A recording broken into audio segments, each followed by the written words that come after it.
Ladies and gentlemen, time to go to court.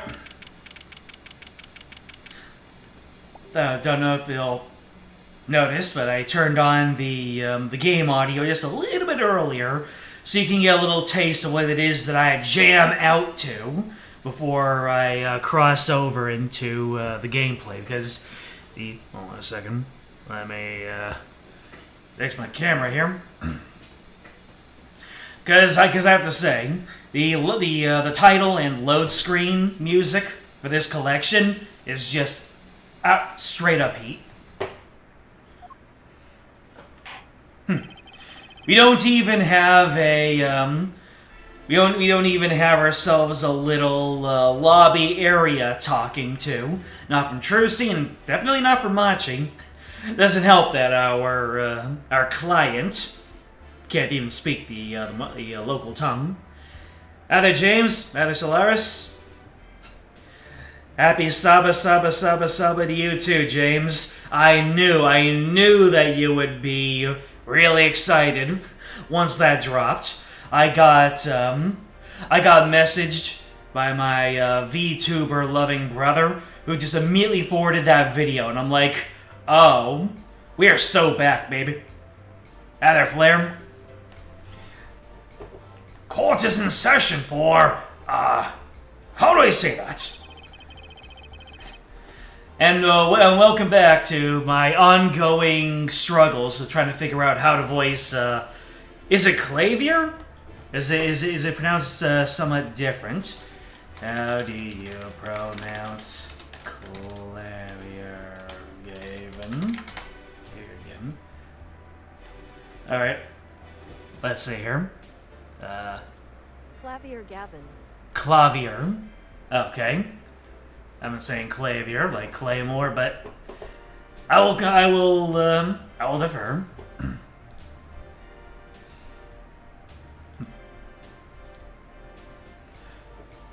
Mashi Tobai, Your Honor. The Pixie. Why? Where's my accent going? The Pixie Arpeggio. Alright, his trial. Court is in session. The defense is ready, Your Honor. The prosecution is A-OK, Judge. Very well, Prosecutor Gavin. My opening statement, ja? No, actually. There was something else I wanted to ask you about. Explain, Judge. Say you're going to visit someone in the hospital with an incurable disease. What do you say to them? Nani? I mean, you wouldn't say, get well soon, right? You'd only be kicking them when they're down. What are you talking about? Actually, I'm going to visit someone who is terminally ill. Right after this trial, the Chief Justice's son... The Chief Justice? His son is afflicted with the most terrible disease. He doesn't have long, it seems. So I thought I'd go pay him a visit. I thought saying something moving might be the order of the day. Why don't grown-ups ever just say what's on their mind instead of pretending? She's looking at me with something like disgust. Hey, what are you looking at me like that for? In any case, I'm a bit busy today, so let's wrap this up quickly. Real professional. The judge has has some of the most fascinating character degradation, like, in a positive way, over the course of the entire Ace Attorney series. At first, he looks about as imposing, he acts about as imposing as he looks. But then over the course of the games, even across the first game, he just turns into this silly little guy. Prosecutor Gavin, your opening statement, briefly. Sure and luck, yeah, Judge. I believe you'll be going on your hospital visit sooner than you think. Nani? First, to review the victim in this case. Romain Letus, age 35. The global manager for diva songstress La Miroir.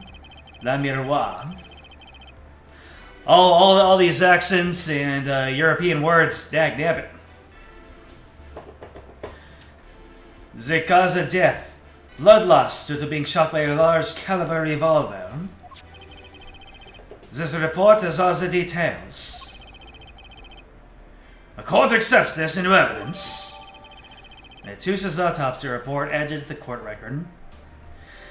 I'm getting to that age where people who are supposed to be middle, where I'm starting to outrank people who are supposed to be in their middle age.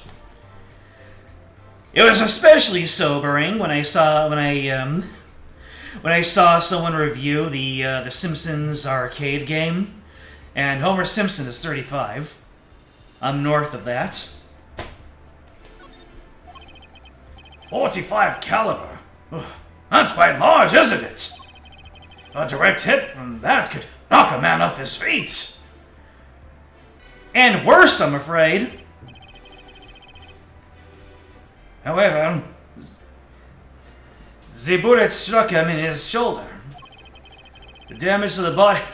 All right, I really brushed up on my accents, but I'm going back to just the deep voice school guy. The damage to the body was slight. Death was not immediate. Sadly, his blood loss was such that he could not be saved. He says while snapping along with the rhythm.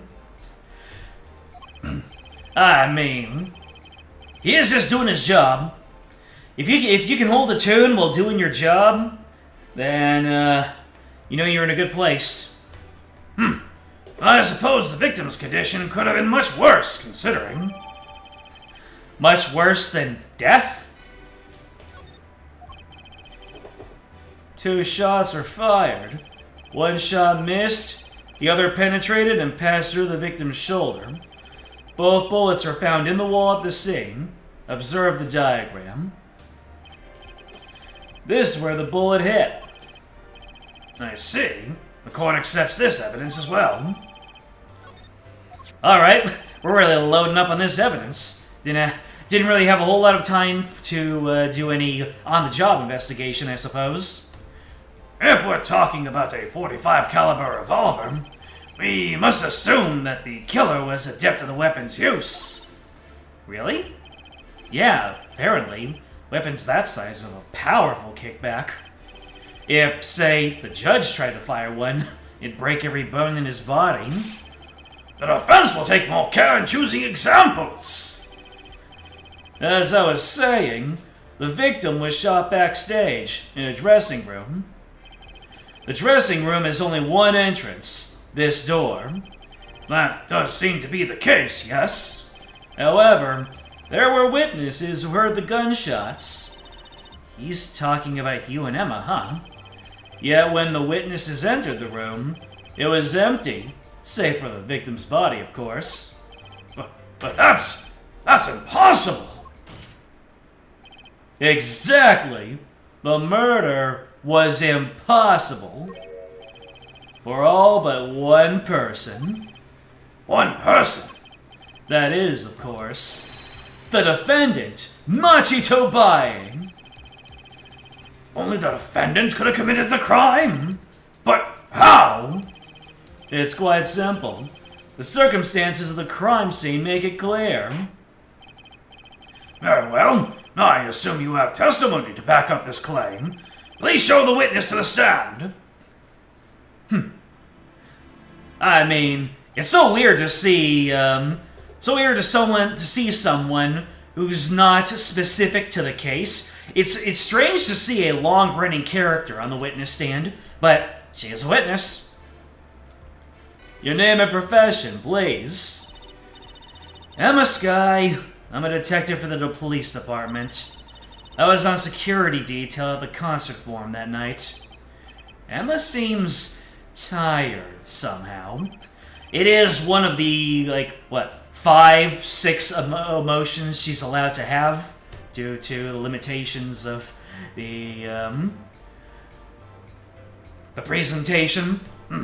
Security at the concert, you say? Some security I was. Couldn't even stop a murder.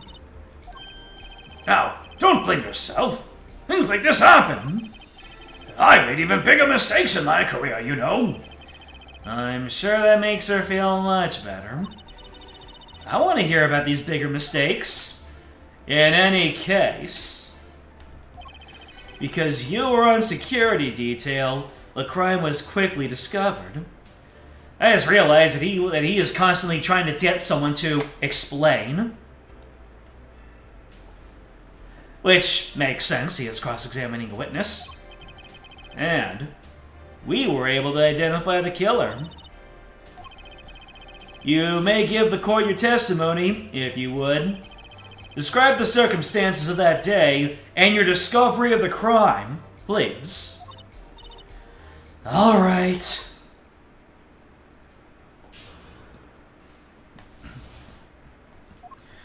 What you got for me?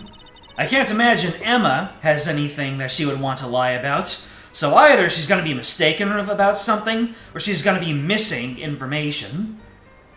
The night of the murder, I was on security backstage at Prosecutor Gavin's request.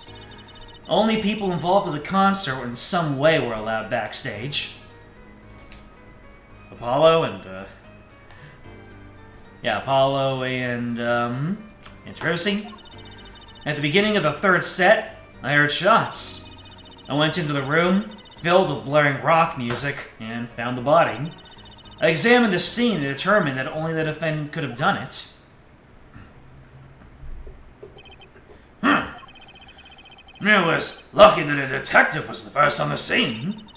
But that door was the only way out of the room, right? Yeah, pretty much.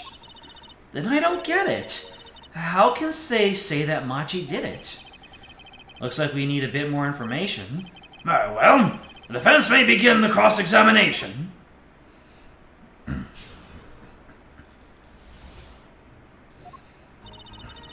The murder, you want security backstage at Prosecutor Gavin's request. That makes sense. Only people involved in the concert were allowed backstage. We were let in, though. I didn't know about that. I certainly didn't invite you. I gave the Fräulein special permission to be there. I wanted to see her again. Oh boy, did you hear that? We're officially involved now! Gee. Right. Some other hangers-on tried to get backstage, but I drove them off. So, no other outsiders were there then. And then...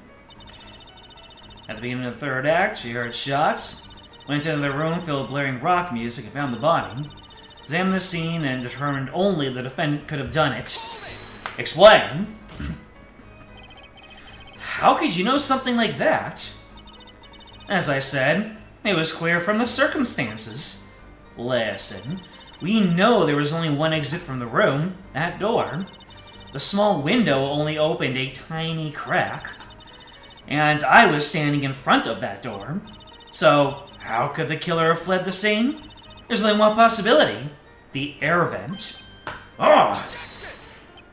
But the air vent was too small. Who could possibly... Exactly. You played yourself, Apollo. There's certainly no way you could get through. Nor me. The only one who could fit through was a child. A child? Remember, access to those rooms was limited. Only those involved at the concert were allowed. And of all the people involved in the concert, only one is small enough to be considered a child. The defendant? The pixie of Arpeggio flitted upward toward the sky and disappeared from the scene of the crime. But that's just conjecture. Oh? There was no other way out of that room. You were there. You should know, Air Forehead. And there's another vital piece of evidence. Evidence? Nani? Marks were found on the air vent grill. Traces that had recently been opened. Wait, what? And something else was found, quite clearly. The defendant, Machi Tobai's fingerprints. What? Boy, there's a lot of value for a single press. Order! That air vent was the only way out of the room. The defendant's fingerprints were found on the grill. Well, their forehead. What fairy tale does this suggest to you? Only one could pass through that vent, that doorway to heaven. And that one is our Pixie. Why are you looking at me, Apollo? Hey, I was out whooping it up in the audience. So this was his decisive evidence. Quite decisive indeed. I know the circumstances which the body was found. I was there.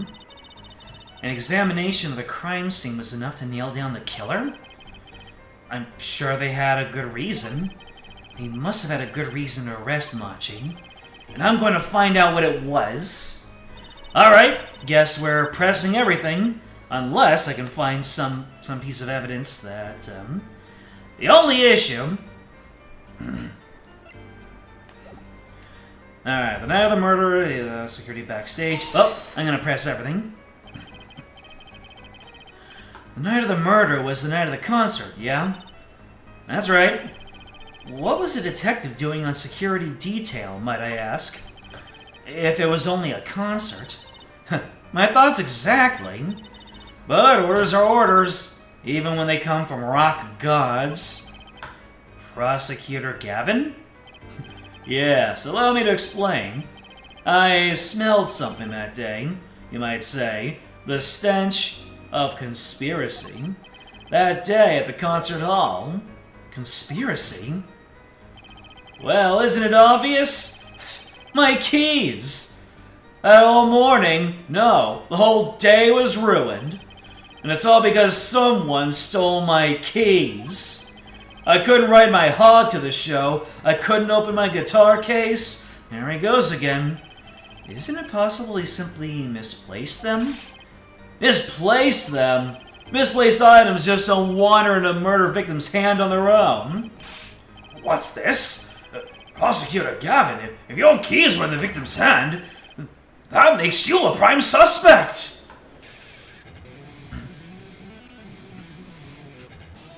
Yeah, and where do you think I was the whole time?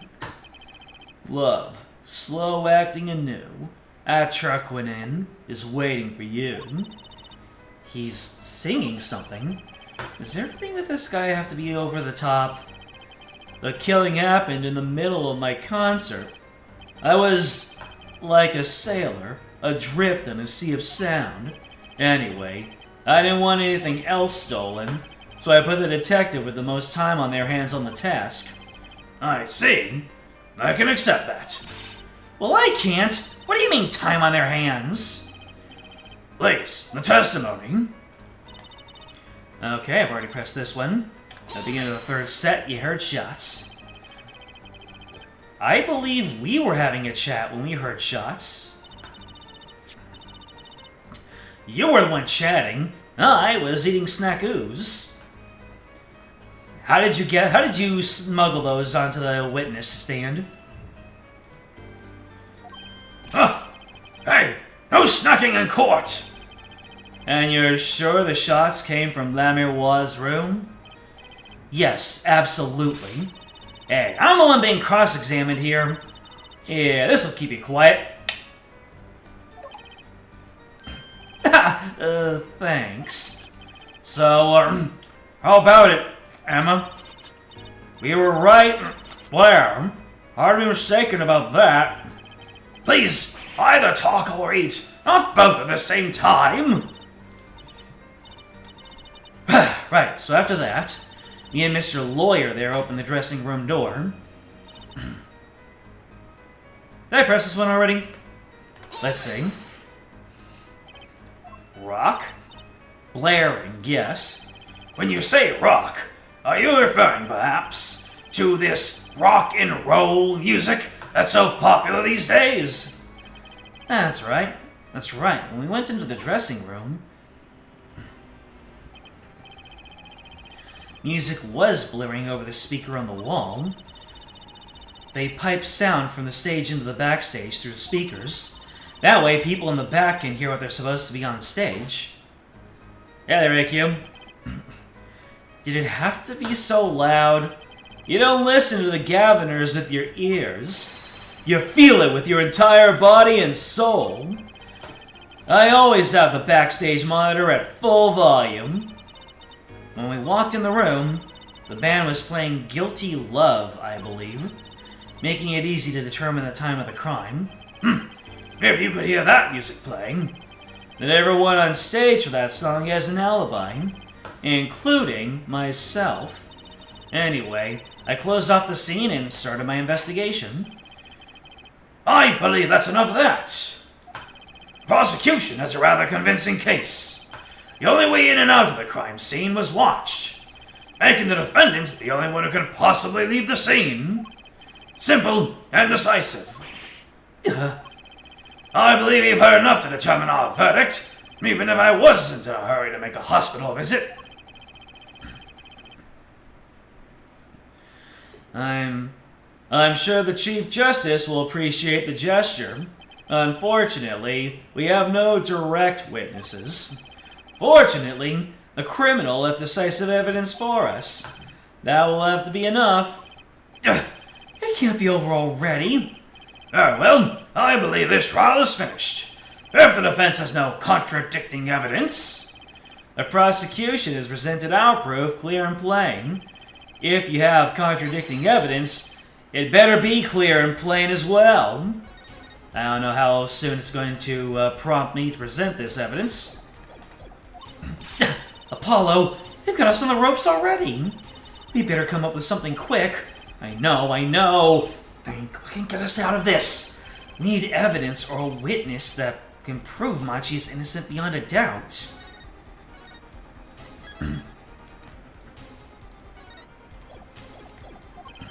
Without that...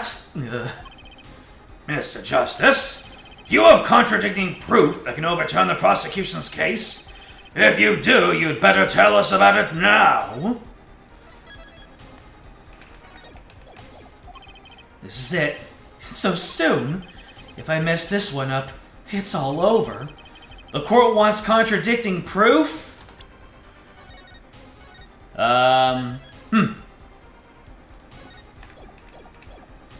Call a witness? Who can I even call as a witness? Why is Phoenix even in the court records?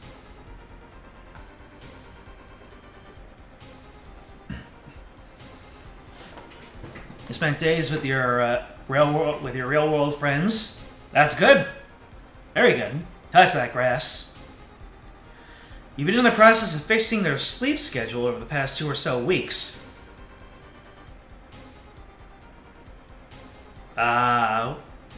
That makes sense of everything. Your sleep is important. Don't know why we're talking so much about sleep all the time in this Apollo Justice playthrough, but here we are. Let me see. Call the murder victim for the funny. Well, you know what? The funny thing is that, Prosecutor Gavin, you claim that there were no witnesses to this crime. Are you absolutely sure? Absolutely. I'd swear it on my career as a prosecutor, and on my million-seller hit song, "That Truck Went In, My Love." There he goes again. That's too bad, because there was a witness. Ho ho! Really now? But how did you come to possess knowledge that the prosecution clearly does not? Because I'm the only one in the world who knows this.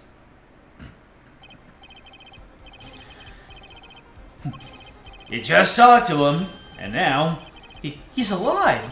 Mr. Latouche, can you hear me? Yep, we're playing back the scene where Mr. Latouche talked about gave his last words. You can't see, But he did tell us, was there a witness? The siren. What? The victim said this before he died? Perhaps he did, and perhaps he did not. What do you mean by that? All we know is what Air Forehead said he said. It's no testimony, especially since it comes from the defense attorney himself. But it's the truth. He said it. I even told you about it, but apparently you ignored me completely. It's my policy to fully investigate everything I deem relevant. Clearly, this rookie lawyer thinks he can tell me how to do my job. That's enough! Mr. Justice, we need clear, contradictory proof from you. This witness of yours, unknown to the prosecution, I hope you're right. Failure carries a stiff penalty. Perhaps a stiffer penalty than is usually called for? There's no backing out now. Let's hear the name of your witness, Mr. Justice. La Miroir, Your Honor. La Miroir? Recall Mr. Latusse's last words. The witness siren.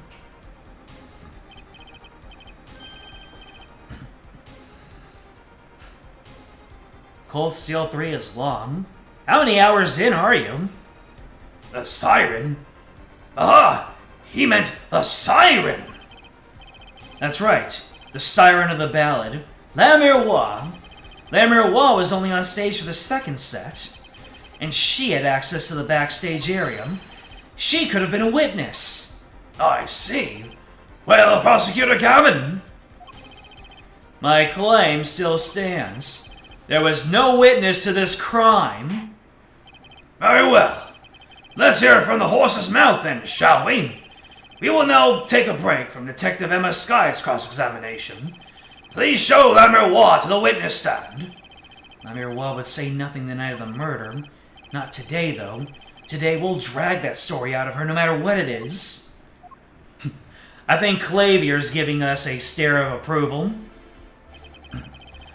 It is my distinct honor to welcome the siren of the ballad to our courtroom. You are too kind.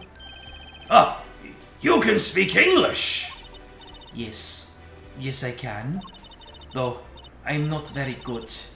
There's much I do not know. You speak so well. Have you spent time here before? Actually, I do not know of how I came by my knowledge of your language, nor where I studied it. Explain. 150 Steam hours and 100 plus in-game. Yeah, dang. That would easily take the prize for the longest stream, for the most episodes of a stream. These guys really wanted to tell their story, didn't they? What does she mean she doesn't know? I, too, thought to call her as a witness, but I did not. I had a reason, of course. What's that? La Miroir suffers from amnesia. Amnesia?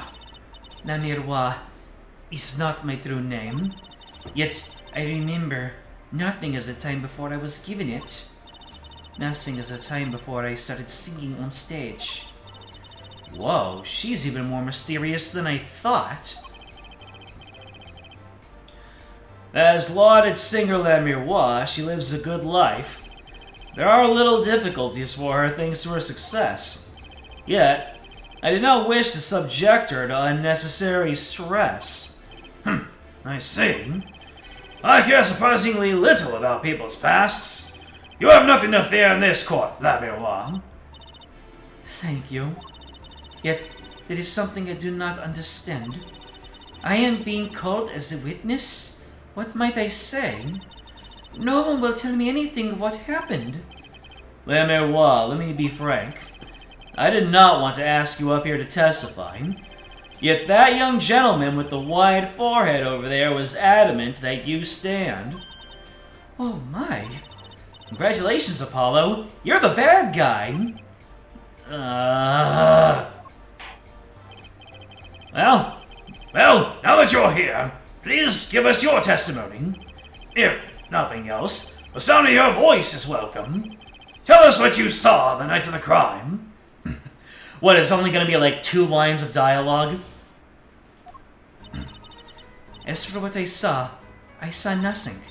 That night, I was invited to sing on a stage, and this I did. I did not return backstage after the second set. Then I was led to the police to Mr. Gavin's dressing room and told to wait there. That is where I learned something had happened, but I wasn't told the details. Could it be selective amnesia?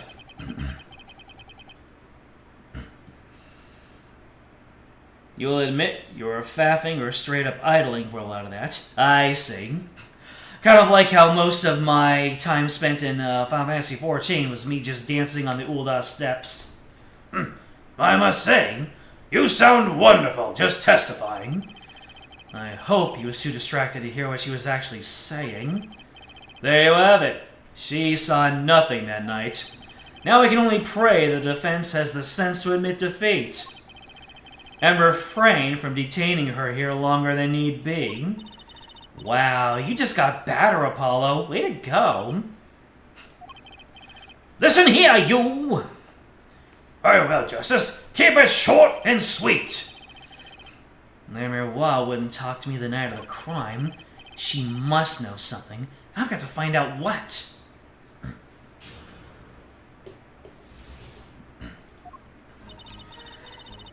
So you saw nothing. At night, you were invited to sing on stage, and this you did. You did not return backstage after the second set. Where'd you go, then? You didn't return backstage once? Where were you, then? What were you doing? I was cleaning up on stage. There are many things I must do for a performance other than simply sing. And was Machi with you at the time? Unfortunately, I do not know where he was. So much for an alibi for Machi. Led by the police in Mr. Gavin's dressing room and told to wait there. With Machi, correct? How was he then? He seemed as he always does. Though I believe he was shocked by news of Mr. Letus's death. Yet, he is not the type to show much emotion. Yes, he's given the police no end of headaches. He answers most questions with silence, and those glinting frames speak nothing. The questioning hasn't gotten very far. He sat there waiting.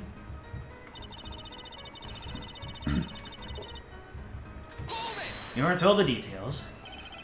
How was the incident explained to you? I was told nothing in detail, only that Mr. Letus died. Of course, investigations require some security. But Mr. Letus was my manager. I wanted to know more. I should have been told. Both Machi and I were besides ourselves with concern. Looks like I've got some professional upstairs neighbors. Allow me to apologize, but please understand. Keeping you in the dark was as painful for me as it was for you, baby. Yes, I understand. Think. What doesn't ring true about her testimony? It's hard to imagine Lemuel lying. She might not be lying, but she is hiding something. What wouldn't she tell me the night of the murder? Alright, I guess I'll press everything. You must have seen something. Mr. Letus named you. Mr. Letus? How can I tell you what I do not know? Lemuel, he said you're a witness with his dying words. I do not know what he meant to say, but that night... You're invited to sing on a stage, and this you did. Alright, let's hear more about that. It was a great concert. You heard me sing? Thank you. I was hoping to get an autograph later, actually. Of course. Mr. Justice, this is a cross-examination. You're out of line. If anyone deserves an autograph here, it's me. One on my gavel would be nice. Herr Judge. What's this? It's my autograph. Now keep this trial moving. What? Oh, my grandchild will be so happy! Apparently his grandson is a big fan. Let us continue, shall we? If you would, Lemuel. Tell us what you did after your stellar performance. Alright, so what does not ring true about her testimony? And what's the part where... Let's see, she saw nothing, so... lyrics to Lemuel's ballad. Information concerning the police-related parties. To ensure the efficiency and secrecy of our investigation, the bearer is hereby ordered to speak to no one outside the investigation concerning any details of the case. Okay, I don't think that means anything. Turns out it belongs to me. You saw nothing that night. You were invited to sing on stage, and this you did. Now return backstage after the second set. What about this brooch, huh?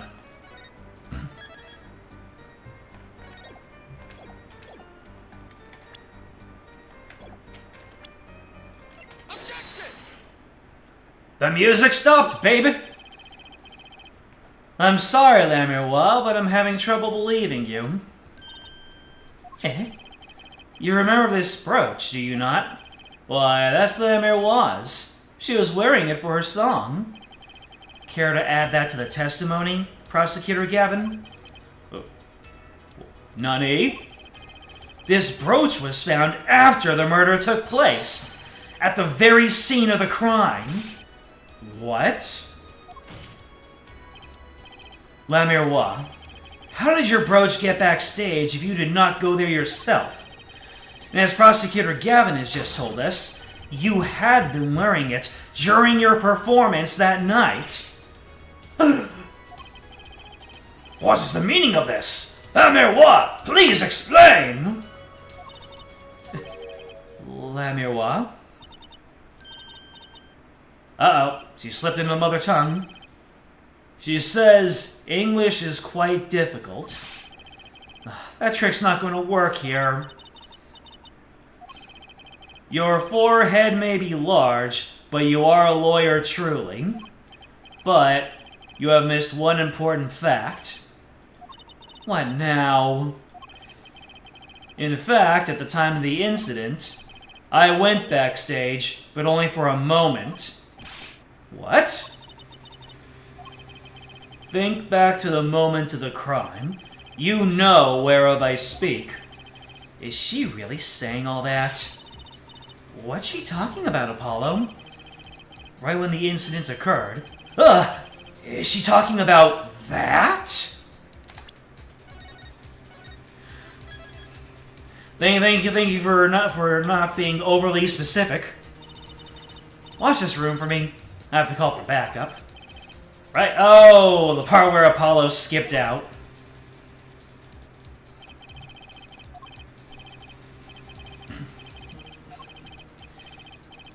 Oh, or she was there when he was talking to Mr. Latouche?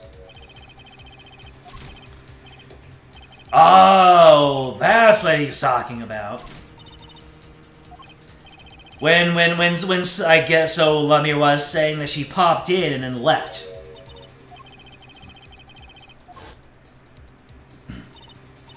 I looked into the room. Just a glance, mind you. So, this is when your brooch dropped? That explains that. It does. There was no other time I could have dropped it. But that's ridiculous. You only looked in for an instant, but you dropped your brooch? Her forehead. She has raised a possibility. The only thing that can counter that is evidence. So she looked in at the crime scene. Actually, I intended to go into the dressing room. I knew nothing what had happened, of course. But the moment I opened the door, I heard a horrible voice. Her forehead shouting, "Who's there?" no doubt. A horrible voice indeed. I closed the door immediately. Well, that explains the brooch. Let's return to your testimony. That's too convenient. She's hiding something. Lemuel, you did look into the room though, right? Yes. testify as to what you saw. Very well, though it was only the briefest of glimpses. When my performance was finished, I went backstage for just a moment. I saw nothing. The late Detus's body was behind a wall. Ah.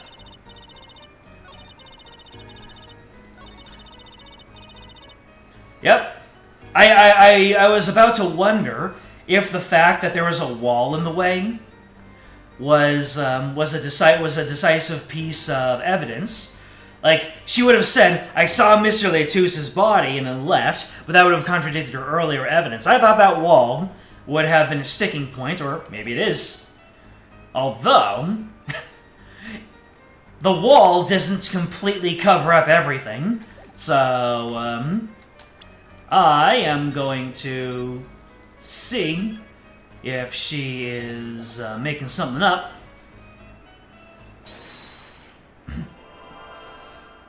Let's see. Alright, so you saw nothing. Let's see if she's got any... Gotcha! Oh, no! I didn't mean to do that! Oh, wait.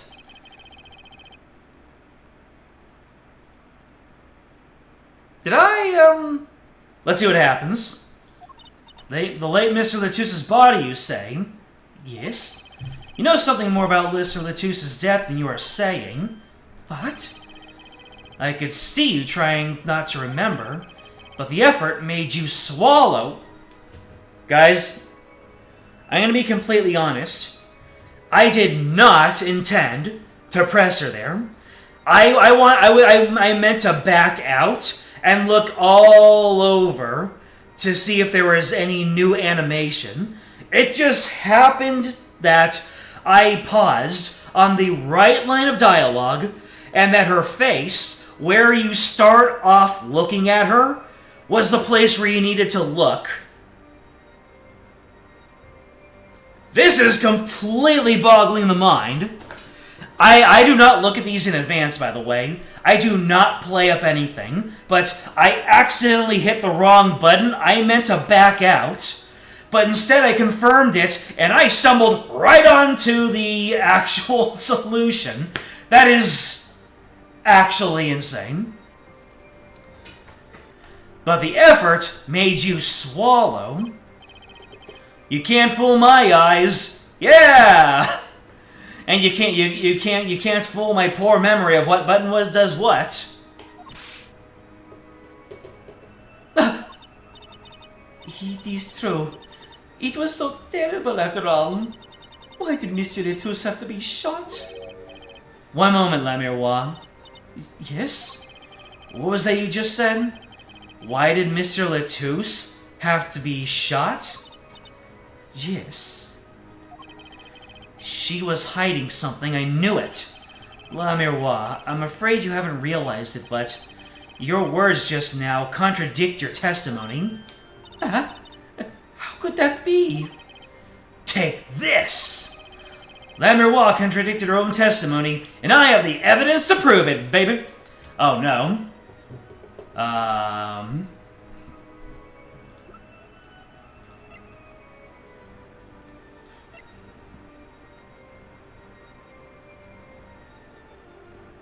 Well, you can see you can see them. Objection, show us your search history. I'm gonna tell you one thing. I do have Apollo Justice playthroughs on my search history, only because I was looking for images for the thumbnails.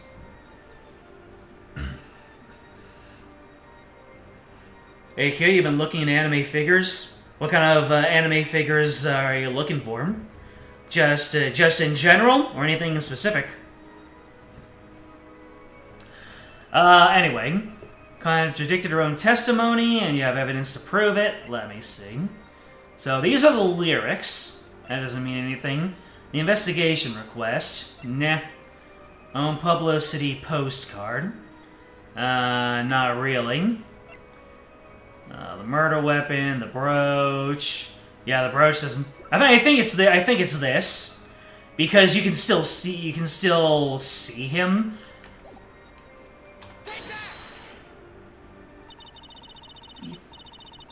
Oh, that was wrong. Your evidence is meaningless. Alright. Unfortunately, I'm gonna have to redo a little bit more.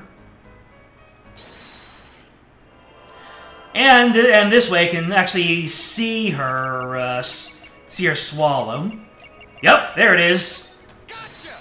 Okay, so she's, so there's the animation of, her swallowing nervously.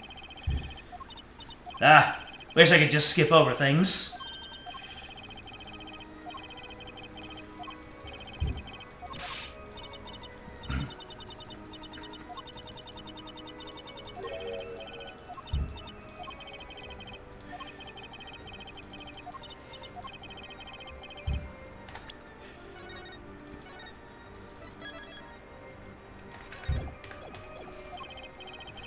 You haven't realized it, but your words just now contradict your testimony.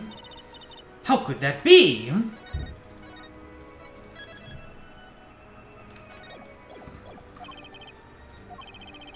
Take this. Lemuel contradict your own testimony, and you have the evidence to prove it.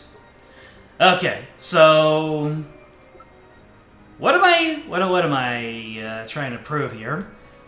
The diagram doesn't do anything. Shot in the shoulder in Lamirwa's room.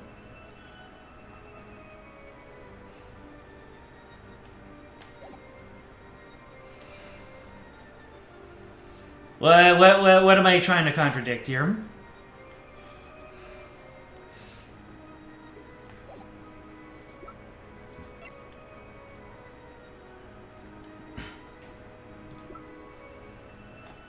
What is the...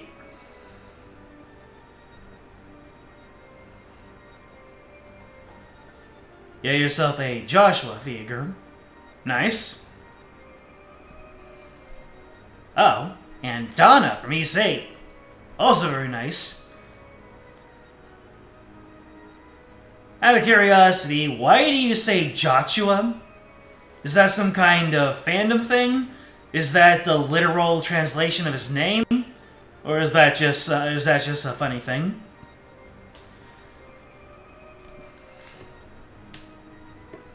So Lamirwa contradicted her own testimony, and you have the evidence to prove it. So what Lamirwa just said was she asked, why did he have to be shot?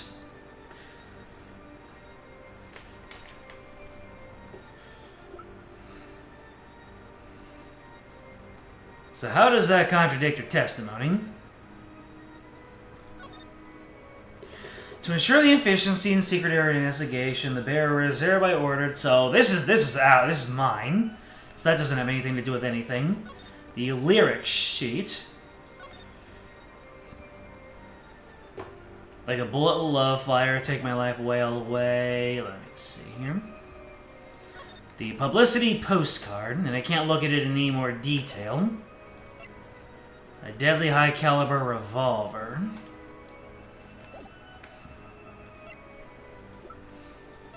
Is there something in the diagram? I have to imagine it's something having to do with the diagram here. It literally, Joshua literally doesn't mean anything.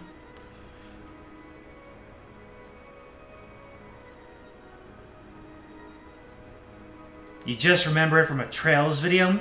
The two guys just brought up a comment that they got in the previous video. No context, no meaning, just that.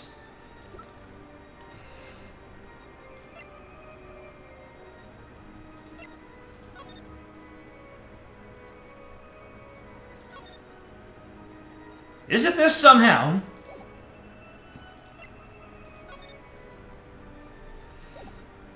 I have a feeling it's some far-flung thing. And this is ours, so this can't contradict anything. A deadly high-caliber revolver.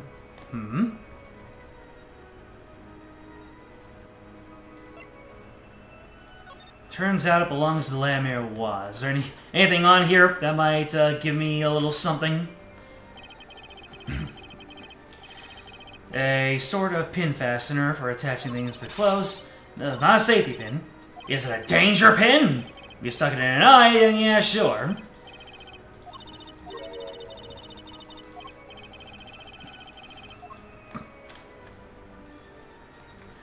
Okay, so I believe, yeah, there was the late Mr. Letus. So I pressed her on her talking about the late Mr. Letus. But the thing is that he wasn't late at the time.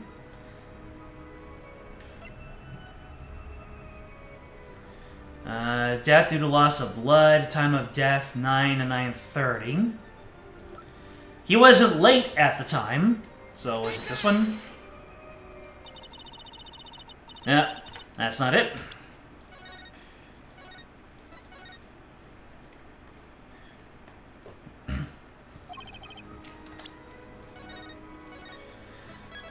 She clearly swallowed her. She clearly swallowed when she talked about the late Mr. Letus.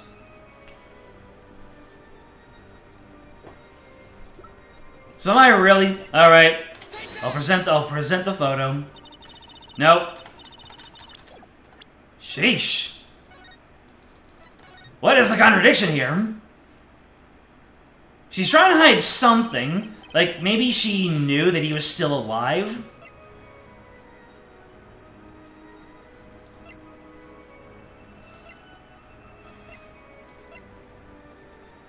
Well, the keys, a guitar case, and a motorcycle. Surely it's not the lyric sheet or the investigation report. Alright, presenting the lyric sheet. Nope.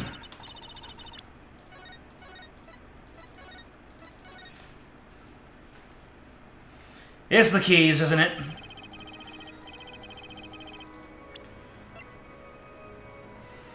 Or is it the postcard? I have no idea. Alright, it's not that either.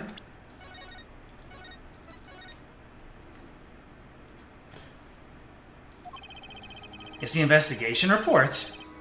Wait, it is? How?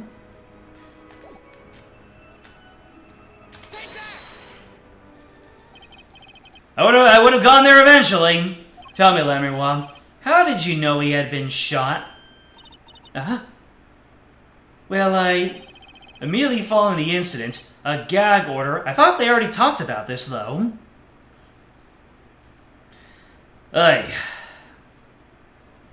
Immediately following the incident, a gag order was placed on the scene. This is the document proving that. In your testimony, you told the court, no one told me anything about the incident. I see. That was what we were, that's what we were contradicting. Nope, that was far beyond my feeble brain. Furthermore, you testified that you had seen nothing. You knew that Mr. Letus had been shot. How could you have known? gotta love the words that they use for vocalizations. Lemuel, you aren't hiding something from this court, I hope. That swing song of hers was sounding a little too sweet. Now I remember. Please, allow me to add to my testimony. Of course. All I want to know is the truth.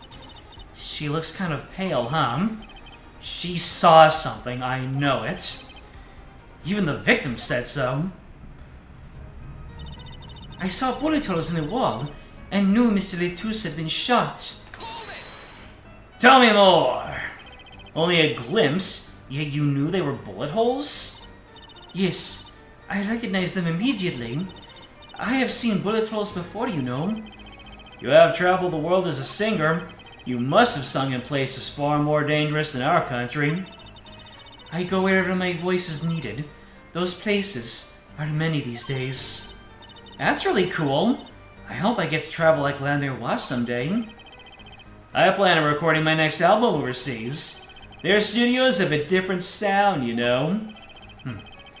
Maybe I should go on a Chords of Steel tour too.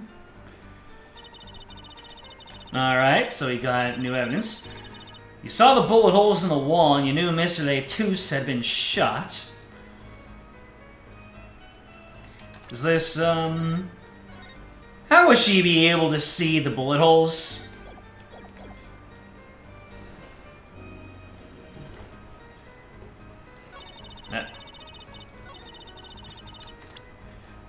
Let's see here.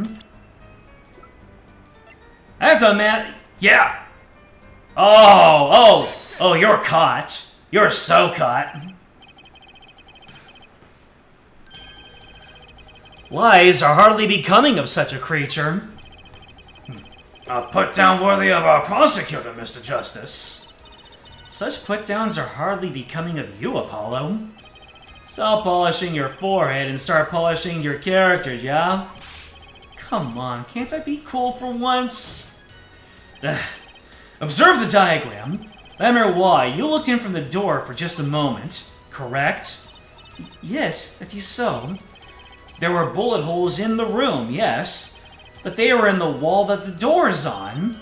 You see? Assuming you merely glanced into the room, you couldn't have seen those bullet holes. Lemeroy. Yes? I'm afraid the defense has raised a good point. It appears you've been holding back something. And I must tell you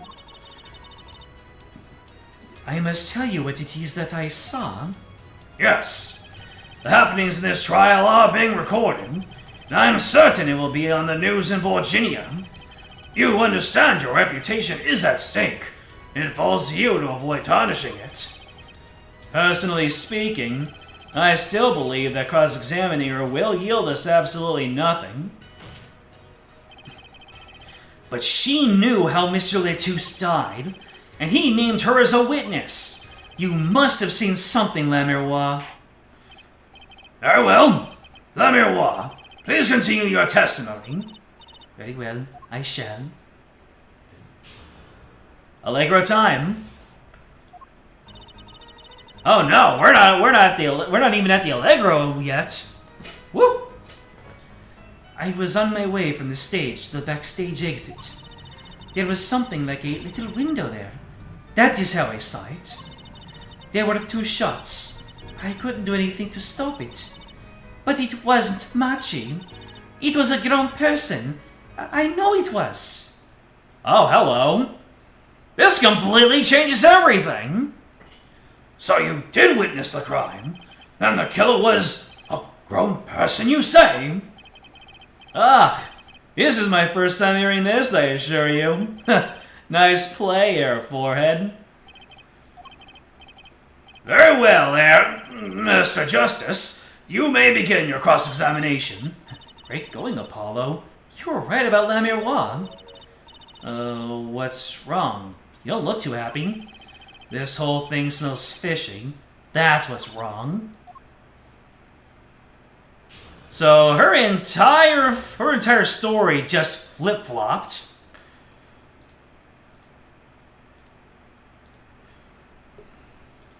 What you saw. You're on your way from the stage to the backstage exit. There was something like a little window there, that's how you saw it. There were 2 shots, you couldn't do anything to stop it. But it wasn't Machi. It was a grown person. Can you tell us about this person? A grown person? That's a little vague. I am sorry. My skill with your language is, lacking, I know. Certainly, you could at least see whether the shooter was male or female. It was a man. A young man. And you're sure of that? Yes. His voice was quite clear. Voice? Looking at this diagram, it seems the dressing room was quite cluttered. It does seem likely that you wouldn't have had a clear view of the shooter. As a singer, I rely more on my ears than eyes. When I hear a voice, I do not forget. That voice was the voice of a man. So you heard a voice. But wait. Couldn't that have been the victim, Mr. Letus? Absolutely not. Did I not just say I do not forget a voice? If it was Mr. Letus who spoke, I would have known. Indeed. So you were at the window. You heard the shooter's voice of a young man. Apollo, this is a good testimony. That proves it wasn't Machi. Indeed. If this turns out to be true, it would cast this case in a completely different light. What is the defense's opinion of this testimony? It's contradictory. Though it pains me to say this, there's something about Lamiroir's testimony that rings false. Bravo, Air Forehead. You're colder than I thought. I'm sure you remember what the problem is as well as I do, Gavin. As has been established, no grown man could pass through that air vent. He couldn't have fled the scene of the crime. But that means Lamiroir has to be lying. I know it's bad for our case, but I can't shut my eyes to this. Believe me, the idea was tempting. It is as Air Forehead says, yet this is not the only contradiction within her testimony. What's next? What's he talking about? Lamiroir, I understand why you would want to protect Machi. Yet remember, you are the siren of the ballad, and lies do not become such a creature. What does the prosecution mean? Apollo, what's he talking about? How come no one bats an eye when he says stuff like that? Because they established that's something the prosecution would say. And now that he has said it, all is right with the world. I recall the state of the crime scene quite well. The state of the room? Yes, and when the murder took place, that window was closed. I find it hard to believe you could hear a voice through it. What? But I'm sure. Lamiroir, I have nothing but the highest regard for your musical sense. But my opinion of you as a witness is something lesser. But she's the only eyewitness we have. So you say. And the victim named her, the siren, as a witness? That's right. That's what Mr. Letus... We heard your claim. We even entertained the possibility. And it brought us to this. Herr Judge. Yes? The prosecution requests that the witness be excused. Please. I'm afraid I must honor the prosecution's request. There is indeed a question of the witness's credibility. But if Lamiroir can testify, then we don't have a chance of proving Machi's innocence. This cross-examination is over. Prosecutor Gavin, you may continue making your case. Danke. Now, where were we? Ah, yes. I would like to hear from Fräulein Detective again. Wait, let me hear Lamiroir's testimony one last time. But the cross-examination is already over. Until such a time as needed arises, this witness may leave the stand. I'm sorry I could not be of more assistance. Clavier is also magnitudes cooler than Apollo. Reasonable. Fair enough.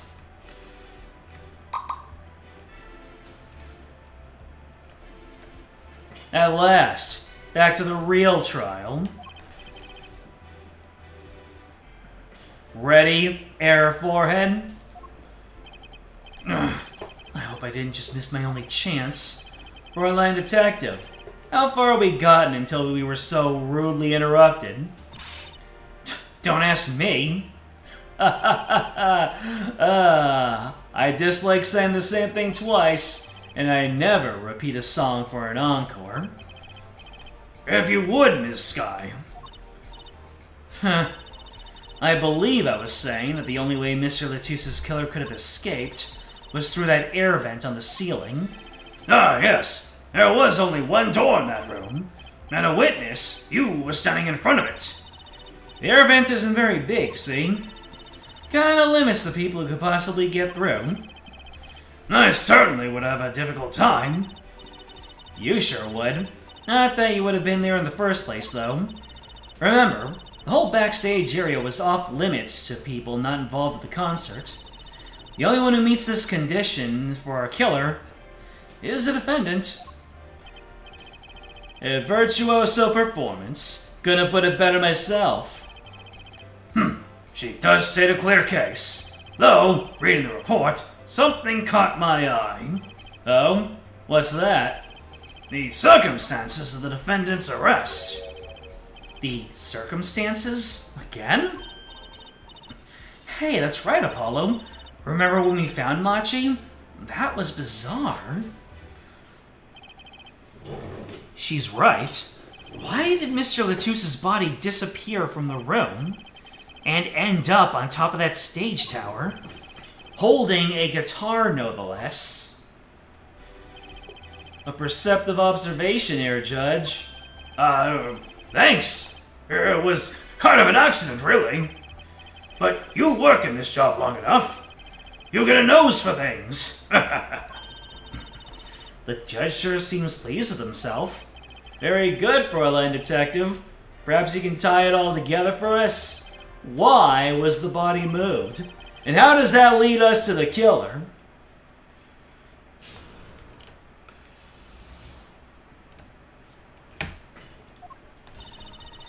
Here's the Allegro. It's definitely going to be a big thing here. I believe Machi stole the body because of some lyrics. He moved the body to match Lamirwa's song. No one in this country had a motive to kill the victim, and Machi practically left his signature at the scene.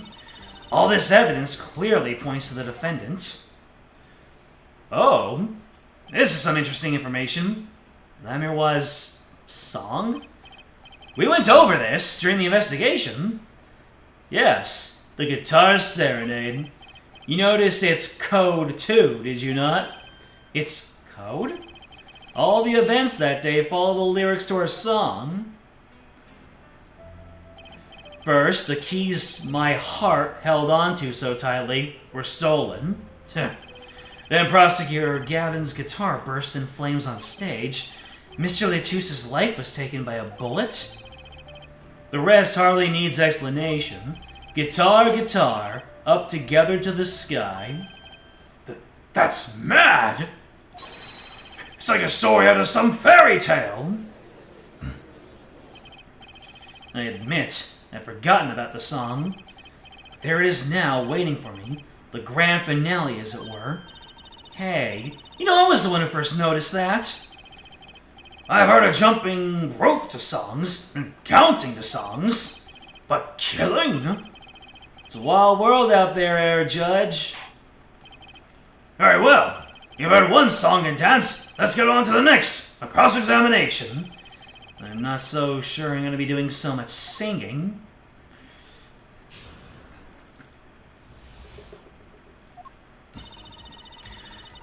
Because of some lyrics, we moved the body to match Lamirwa's song.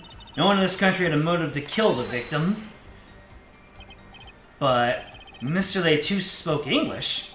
He may have come to this country before. I looked into that, I assure you. Oh? It was his first time in the country, it seems. Apparently, he learned English on his own. Great. You see? No one here had a motive to kill him, certainly not in such an elaborate fashion. It does seem difficult to imagine. Unless our famous prosecutor did it as a publicity stunt. What did you say? Prosecutor Gavin, you did this to promote your song? Of course not, and I'm quite dismayed by the ludicrous nature of her claim. Why would I need a promotion? Everyone already listens to my music. They're even in my textbook at school, and I never heard about them. What does that say about me? I was just kidding. Don't get all worked up, Glimmer Boy. Machi practically left his signature at the scene. What was that signature? The bullet holes in the wall, of course. The bullet holes? The revolver fired twice. One shot missed and left a hole in the wall. And that means, what exactly? That dressing room isn't exactly spacious. Picture the shooter facing off with the victim in there.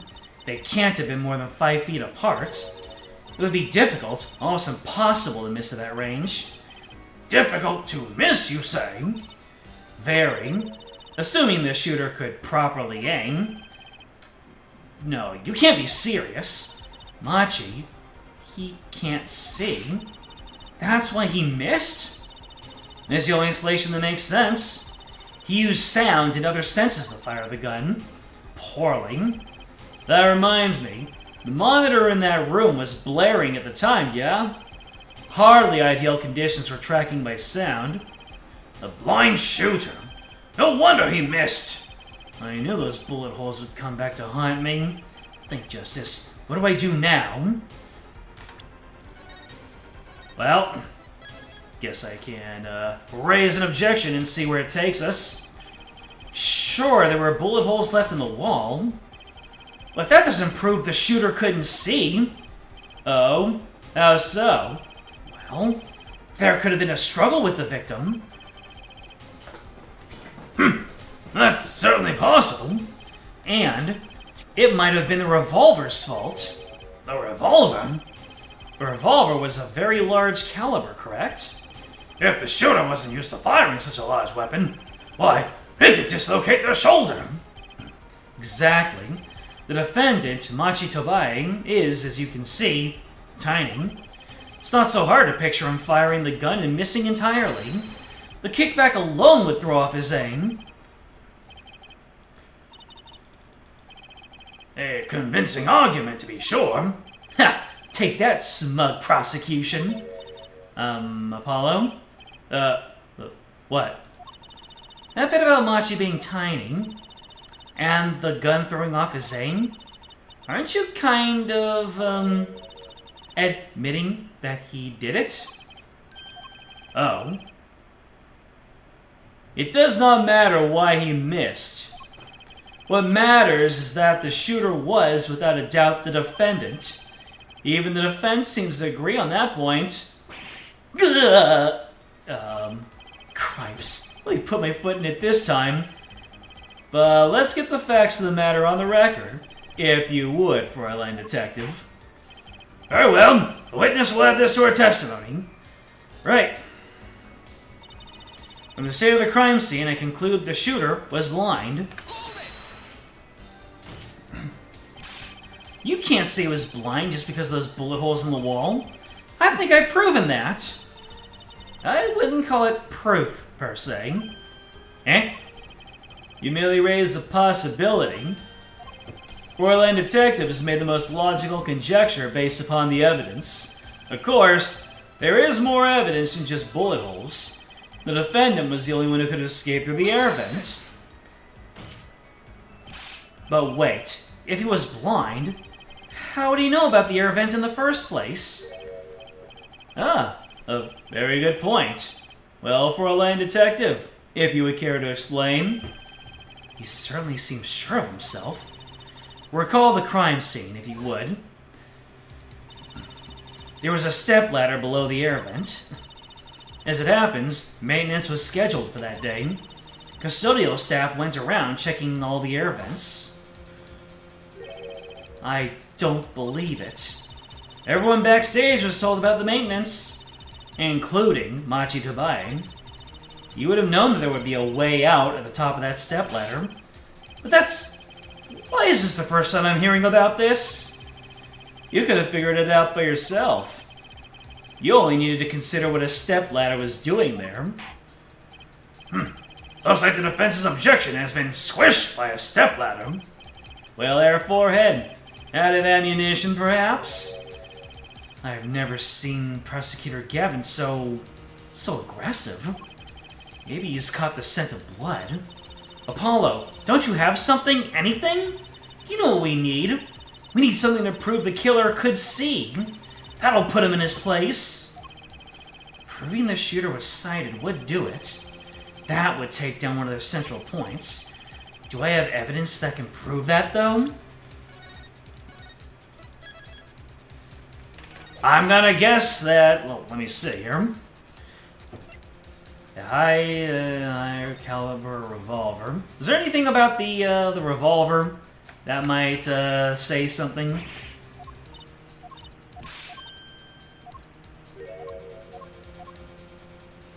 So this is the murder weapon, and I don't think we have anything extra to say. Let's see. All right, don't think that's that's anything there. But accidentally backed out. But that's fine. Something that could prove that the killer was sighted.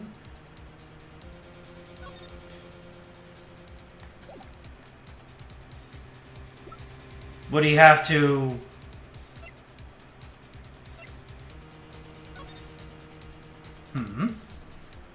Something that prove that the killer was sighted. I mean, it can't be the lyric sheet, can it? I mean, he could have heard the song. Well, let's see. I accept the prosecution's challenge, as I knew you would, Air Forehead. What exactly am I up against here? Prosecution is saying the shooter missed because they couldn't see. Therefore, Machi, who's blind, did it.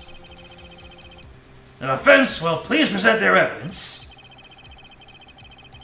Evidence that overturns the prosecution's claim that the shooter could not see.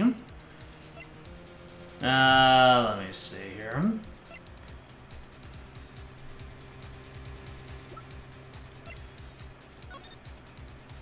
And the killer could not... the killer...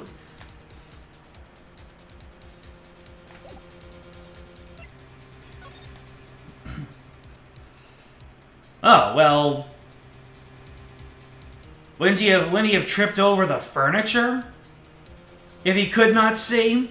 Or if he would already know?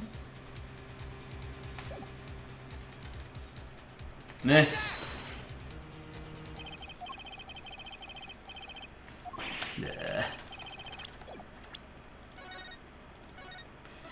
Very obvious evidence.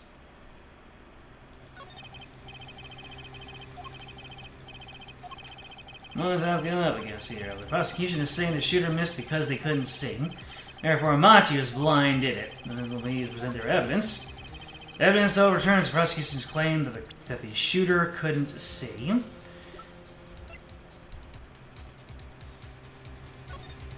Look at the photo again. Is it the blood stain? Well. This is that evidence. The photograph of the crime scene. I don't care much for the smirk on Prosecutor Gavin's face. This is no time to think twice. Time to press on. Yes, Your Honor, the crime scene. There is something in here that decisively contradicts the prosecution's point. Then perhaps you'd best show us something. Get your finger out of the breeze and put it to good use, yeah? What does Clavier want me to do want Apollo to do with his finger? Oh, well, show us what you're talking about, Mr. Justice. The contradiction at the scene of the crime is, well, the only thing I can think of is this blood splash that looks like words. Looks like letters. The contradiction is right here. The smeared bloodstains. I thought it was just my blurry vision. But it really was blurry. The way the victim's hand is raised above his head, much like a gesture I've seen many times in this court. It's almost as if he wrote something? Aha! I get it. At least I think I get it. Yeah, what, Fräulein? When Mr. Latouche was shot, he tried to write something. And what would he write but the shooter's name? And what would he write it in but his own blood? Pretty good, huh? Thanks for making that point for me. Yes, in fact, that's what I think happened here. That does seem to be a distinct possibility. The victim wrote the killer's name. Certainly a logical conclusion. Ah, drat. Wish it wasn't all rubbed out like that. Of course it's rubbed out. Why, if I were the killer, I certainly wouldn't want to leave my own name behind. Neither would I. No one has anything else to say? About what? So the prosecution accepts this. You agree this was the victim making an attempt to record the name of the killer, and that the killer tried to rub the name out? What's your point? What's my point? Let me ask you this. How did the killer know their victim was writing their name? Well, Mr. Letus was writing something in blood once the killer saw what it was. Wait. Once he saw what it was. But what did you just testify about the shooter? I said that they were blind. Oh, no! Yet the crime scene itself contradicts that. The killer had to have been able to see. Why would they rub out the name in blood otherwise? May I remind the court that Machi Tobae was blind? He couldn't have been the shooter. Impossible!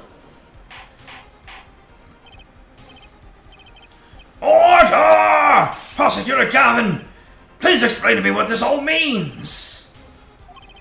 I mean, looking at this photo, it seems quite clear that the shooter could see. Yet, up until now... It seems I owe the court an apology. The Gaviners are a band with law enforcement ties, yet a murder occurred during our concert. Apparently, this caused some confusion over jurisdiction. As a result, some reports were not filed in an entirely timely manner. I'm not sure I like the vibe I'm getting here.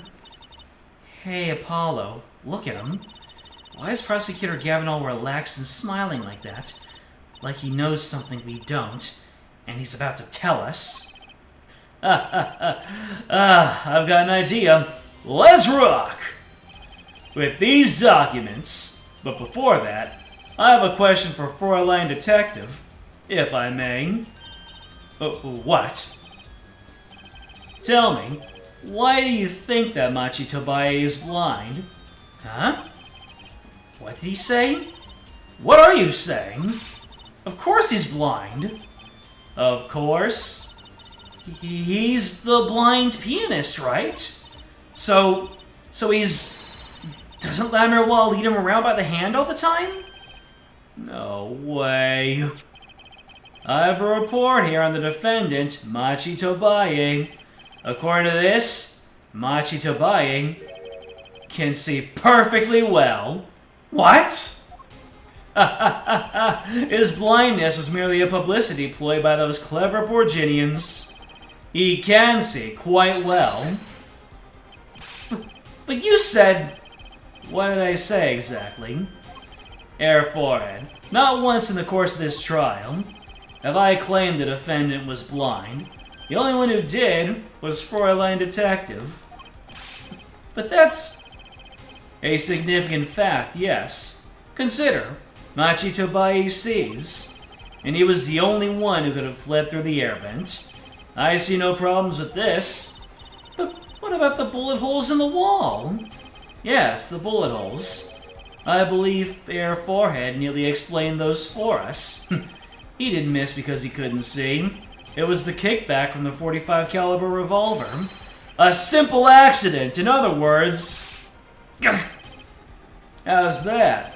I'm afraid your objection is just flown off for brighter skies. This is where the real fun begins, Air Forehead. Oh, man.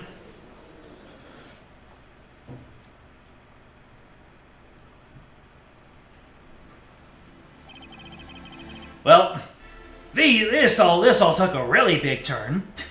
You'd think that Clavier would have objected to Emma saying that he was blind all this time ago, but I guess he only needs to reveal evidence as needed. That's the prosecution advantage, isn't it? I knew you didn't have what it took. You jerk! Just what was I in here for? Comic relief? Yeah, apologize! Sorry. That's no way to apologize. He's angered the Trucy now. Look out. If we could please end the bickering, now. Whatever. I'm not leaving. I can't leave like this. I'll come up with some clue to solving this case if it kills me. But your testimony has already given us enough to convict the defendant. Don't say that. Aha! Aha, what? This bloodstain? The criminal tried to wipe it off, right? That seems to be what happened, yes?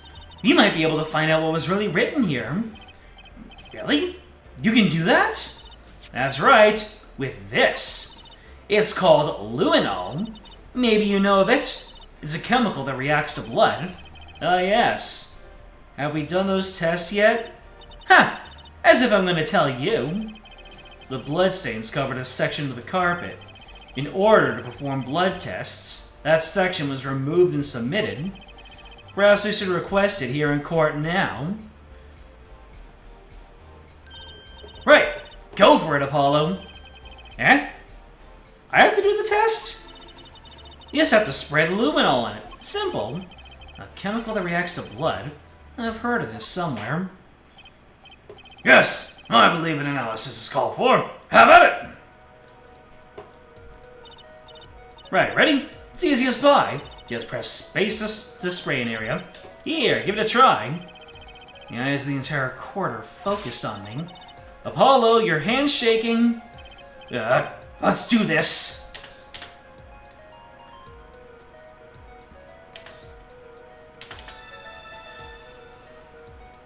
What is all this? What is all this? Wow, it really works. This must be the power of science.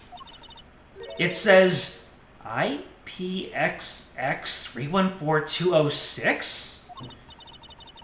Is that the killer's name? Maybe it is. If the killer was a robot! Ah, I have it. So what is it? I thought those letters IPXX looked familiar. This is an Interpol ID number. Interpol? You mean the International Police Agency? Yes. Most are undercover agents working to solve international crimes. But why would he write that number? Why would Mr. Latouche even know a number like that? Good show for a line detective. Rock on. Eh? Your Honor, we can verify this number immediately. Darian, are you there? Come up to the witness stand.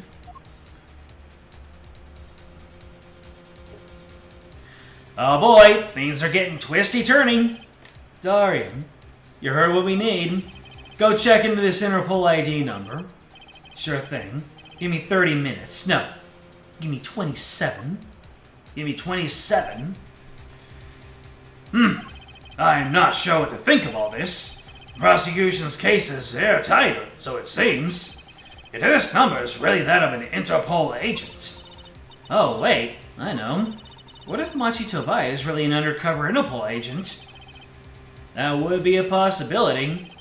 A possibility, yes. And one that would mark him as the killer for certain. Why did Latouche know an Interpol ID number? That's what I want to know. Well, we have some time while we await Darian's report. Let's work on unraveling another mystery, shall we? A curious mystery concerning Machi Tobai. What are you talking about? Berlin Detective, please accept my apologies. I received word that the defendant could, in fact, see, just before the trial began. It seemed too much of a bother to tell you. You had me until that last bit. Does this not raise a rather straightforward question? Well, sure. Why did Machi pretend he couldn't see? Exactly. It makes little sense. What do you think, Air Forehead? Me? Machi Tobai presented he was blind. Do you know why? How could he know? Wait. Prosecutor Gavin knows why, doesn't he? He's known from the start of the trial. He's been leading us on this whole time. Swear, you need a safe word when it comes to Clavier. Something wrong? You think perhaps this is all some kind of game? No, the moment I heard that report, I knew why. I suppose people who've sold over 1 million records really are something else. What does that have to do with anything? There was a reason why Machi Tobai pretended to be blind, but it wasn't for his own sake. Getting the picture now? It wasn't for himself? Well, Mr. Justice! Usually, whenever the judge says, "Well, Mr. Justice," can you present evidence that shows us why the defendant had feigned blindness? Machi had no reason to pretend he couldn't see, which means, no, it couldn't be. Good show there, Forehead. Seems you thought of something. Why can't I figure these things out on my own? I hate having to take my cues from this guy. Very well, look at this. I kind of don't want to save after I've, I'm sure it'll be fine. This is why I was pretending he couldn't see. I mean, it's all a publicity stunt, isn't it? That is La Miroir. La Miroir and Machi Tobai recall their relationship, in particular, their unique arrangement over the years before visiting our country. La Miroir and her pianist. They would always walk together, she leading him by the hand. Even when they got on stage, she would lead him to the piano. She would walk all the way over there with him. That's right, because he was blind. She led him at all times, never letting him go. All times. Yet, we've just learned something that makes their arrangement peculiar indeed. Machi could see. Why did they have to keep up this act the whole time?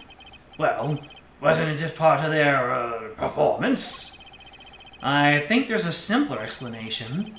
Machi did not need to be led by the hand at all. That could only mean one thing. Really? Really? It was all the other way around. The one who needed to be led by the hand was La Miroir. What's this? So you mean to say that La Miroir is... she's... Yes, Your Honor. La Miroir is blind. What? Well, I'm as surprised as she is. Order! This is crazy, Prosecutor Gavin. Is it now? Please shed some sanity on this madness. The defense has made an outrageous claim. The only thing outrageous I see about the defense is his vast forehead.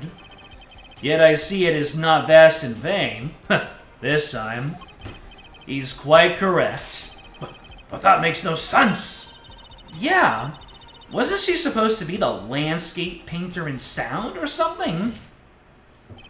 Well, since we have her here, why not ask La Miroir herself? I believe she's still in the witness waiting room. Apollo, what does this mean for our case? Don't ask me.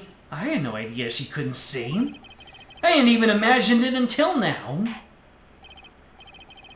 Bailiff, bring in La Miroir. What a twist.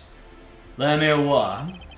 It pains me deeply to call you before us again in this way, and yet I must. Please, do not be concerned on my behalf. Those eyes, she really can't see? Really? It is true.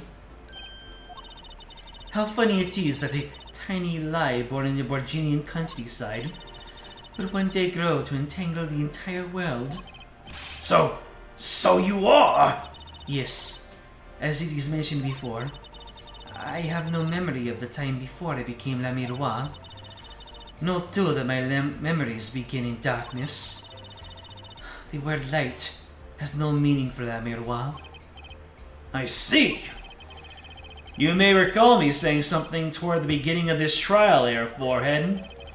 What's that? I believe I said it was unfortunate that this crime had no direct witnesses. Now you know Clavier is really bending over backwards to help Apollo out, because he hates repeating himself, if you recall.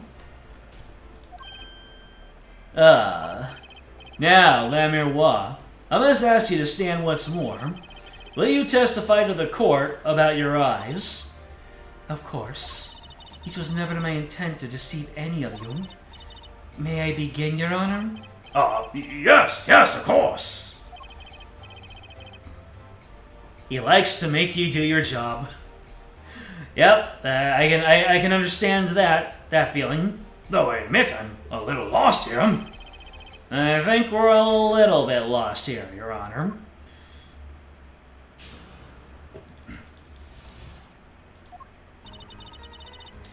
I have no memory of the light. I debuted in a world of darkness and sound. My producer came up with my PR line before he knew this. So, silly as it may sound, I had to pretend I could see. Everyone on my staff knew, of course, but no others. That's wild. But this is a murder trial. I apologize. It was a part of my contract, you see. I was to keep my blindness a secret, no matter what. Music is everything for me. I never imagined something like this would...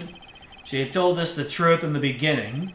When she said she saw nothing. Well, does the defense have anything to add? I'd like to cross-examine. But what is there left to ask? There was one thing in her testimony that bothered me. Perhaps it's best we let you get it out of your system. Someday you'll come to understand the importance of thinking for yourself. Is he saying that to me as much as he's saying that to Apollo? Very well, the defense may proceed. However, be aware this court will not tolerate any questions deemed too stressful for the witness. Okay. There was only one part that bothered me. Just let me ask about that and I'll be happy. Is this going to be one of those portions where I get penalized if I press wrong? In memory of the light, debuted in a world of darkness and sound. My producer came up with a PR line before he knew this. You had to pretend that you could see. Everyone on your staff knew, of course, but no others. I think this is the one that I have to ask about.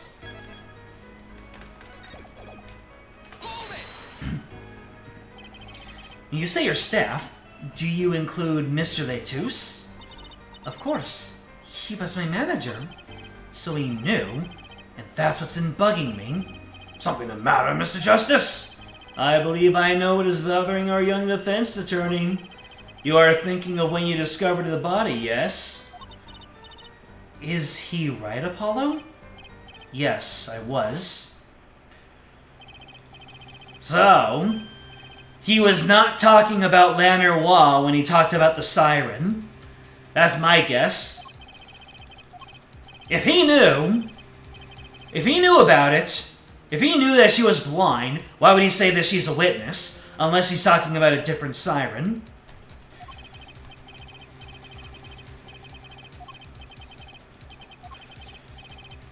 Oh! When he said, can't see, I think he was trying to tell us that La Miroir can't see. He wasn't talking about his own fading sight.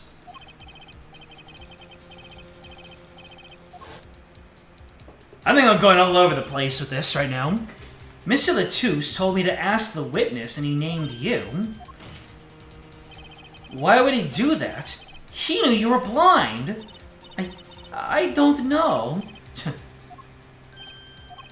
What did I just say? You need to learn to think for yourself. Meaning, what? There's no mystery here if you recall everything he said. Think of his last words once more. The witness. Siren. We've heard them many times, along with a little play acting by our defense. I remember them well myself. That statement is not to what I refer. I mean what he said before that. Before? What came before that? Ugh! That's right. He tried to tell you. When he said can't see, he wasn't talking about himself. He was talking about the witness. I see. Too bad the defense did not. Well, there, forehead. Try relaxing and looking at the facts first next time. Gah! Order! Recall Lamir's earlier testimony. I was on my way from the stage to the backstage exit. There were 2 shots. I couldn't do anything to stop it. But she couldn't have heard those gunshots. I thought we proved that. That is not the most important point here. The moment he was shot, Mr. Letus witnessed her through that window. Why else would he have named her as the witness? Ah. But I really did hear them. 2 gunshots. And the man's voice. Unfortunately, no such thing was... such a thing was impossible. The window was closed. We've already run a simulation, of course. But it was so clear. If I'd heard that voice again, I would know in an instant. Your Honor, what is it, bailiff? Can't you see we're in session here? We have the results back from the investigation. The investigation? Ah, the Interpol number that Letus left us. Well, let's hear it. We will continue this cross-examination afterward. Detective Crescent, your report, please. Is Darian's name gonna be the one that Lamir recognizes? I asked Interpol about that number. I'm sure you'll find their answer intriguing. Quick work as always, Darian. Well, tell us about the number. Is the defendant a secret agent? IPXX 314206. The agent registered under this number was Romain Letus. What? Our undercover Interpol agent was Mr. Letus himself. He was apparently in the middle of an operation. So when he wrote those letters, he was trying to tell us his own identity, and a cautious killer tried to wipe them away. Mr. Letus was an undercover Interpol agent, so him being Lamir's manager was just a cover, more likely. There's one other important detail I found. Well, out with it. It concerns that .45 caliber revolver, the murder weapon. Apparently, it belonged to Romain Letus. He had an Interpol permit to carry firearms, and the registration number on the revolver matched. So, the victim was killed with his own weapon, which makes sense. It's hard to imagine someone who wasn't an Interpol agent with such a large revolver. So the victim was an Interpol agent on an undercover op. Wonder how that ties into everything. It's got to tie in somehow, you think? Yeah, somehow. Thanks for looking into that for us, Detective Crescent. It's a great help. Oh, no problem at all, Your Honor. I'll be heading out. Here it comes! Wait. Lamir, what? Is something the matter? That voice just now. Darian? Mr. Darian, is it? It was him. I am sure of it. It was him? You aren't saying... That voice I heard, talking to Mr. Letus, when I heard the gunshots fired. It was him. It was Mr. Darian. Is this some kind of joke? Nani? No way. Damn. We finally got to see some clavier damage animation. The courtroom fell into such a chaotic state, the trial had to be suspended temporarily. I'd never seen that happen before. Of course, it's not every day that you get an accusation like that one. Lamirois, fingering Darian Crescent. Not only is he a guitarist, he's a detective. Could it really have been his voice Lamirois heard? Things were changing fast, and frankly, I wasn't sure I could keep up with it. Hey, no wimping out now, Apollo. To be continued, baby. We're going on into the next investigation. Lamirois' secret. Quite the secret indeed. Next chapter. I remembered that little bit from my previous playthrough, that Darian gets involved at some point. As for the final conclusion, well, we'll just have to wait and see. Hey, Apollo! What? Well, you know, actually nothing. I mean, something, or maybe not. Out with it. The suspense is giving me an ulcer. Well, you know, the trial today? I was thinking, if you gave it a score, what score would you give it? Score? G? Guess I would, maybe, well... I'm just as bad as you. See? It's so vague. Clearly. Machi avoided a guilty verdict, which is something. Though I can't say I'm any less confused about the case. You asked Interpol about the number, and then the answer was intriguing. So the Interpol agent was Romain Letus. Who would have guessed he was actually an undercover Interpol agent? What a mess. You don't have any idea what he was investigating. Well, true. But we know who shot him now. Lamirois told the whole court.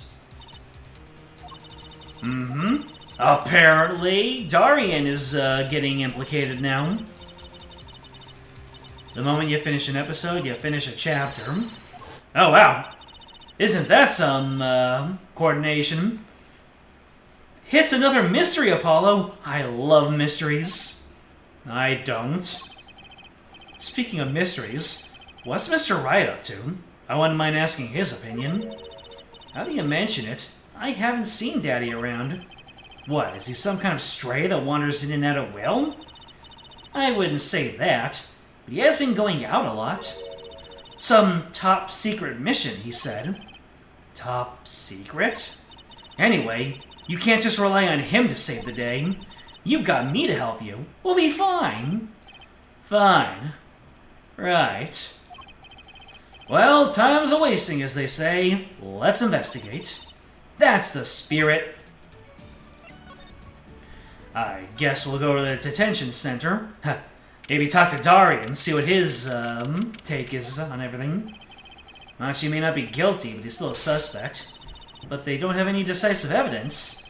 Yeah, but only someone as small as him could have gotten out of that room. Right, the air vent. And he lied. Lied? Machi Tobae can see. But can I actually do anything here? Speak of the devil. He looks like he's doing okay. I forget. Why did we come here? Not like we can talk to him or anything. Words are overrated. Feelings are what matter, Apollo. Kinda hard to build a court case on feelings. But since we're here anyway, might as well get what I want to say off my chest. If you need someone to complain to, I'll listen. I think she's actually worried for me. I'm guessing he's just going to talk about talking Borginian. So, what did you think of the trial today? I'm glad he doesn't understand English after all. If he did, he would have been scared out of his mind by that trial. Hey, all's well that ends well. You have to be more goal-oriented. If he's innocent, we win. No, if he's found not guilty, we win. Machi might not understand English, but I get it, but I bet he gets that better than you do. Huh? Oh, shoot! Can I give a little rub of the bracelet? Oh. I'm glad Lamirois testified. What a great person. She even got Machi off the hook by naming another suspect. Darian of the Governors, the detective. Wonder if Machi knows what happened. I mean, if he could follow how the trial went at all. No one told him there's a new suspect. How would he know? Hey, what is it, Apollo? No, it's nothing. I must be imagining it. Imagining what, Apollo? It's just, I couldn't help but feel that, I don't know, Machi, he doesn't understand what we're saying, right? How could he? He's a young Virginian. He doesn't speak English. Yeah, but my bracelet is reacting to him. Huh, maybe it's malfunctioning. Or it's scared because you keep making those I'm so mad faces. Was I that bad? Machi lied about not being able to see. What if that's not all he lied about? If you're curious about it, there's only one thing to do. You should ask him. I think it'll take something big to get him. Some kind of undeniable evidence. We'll be back, Machi. Well, might as well just go through with a final point of discussion. So, Machi, you can see, right? Machi can see and Lamirwa can't. The whole world's gone topsy-turvy.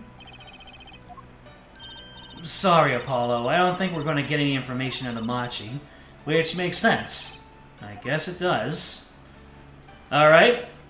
Well, the fact that Apollo said that, yeah, the fact that Apollo said we'll be back makes me think that I need to do a little bit more exploration before I can get Machi to fess up to anything. Unless...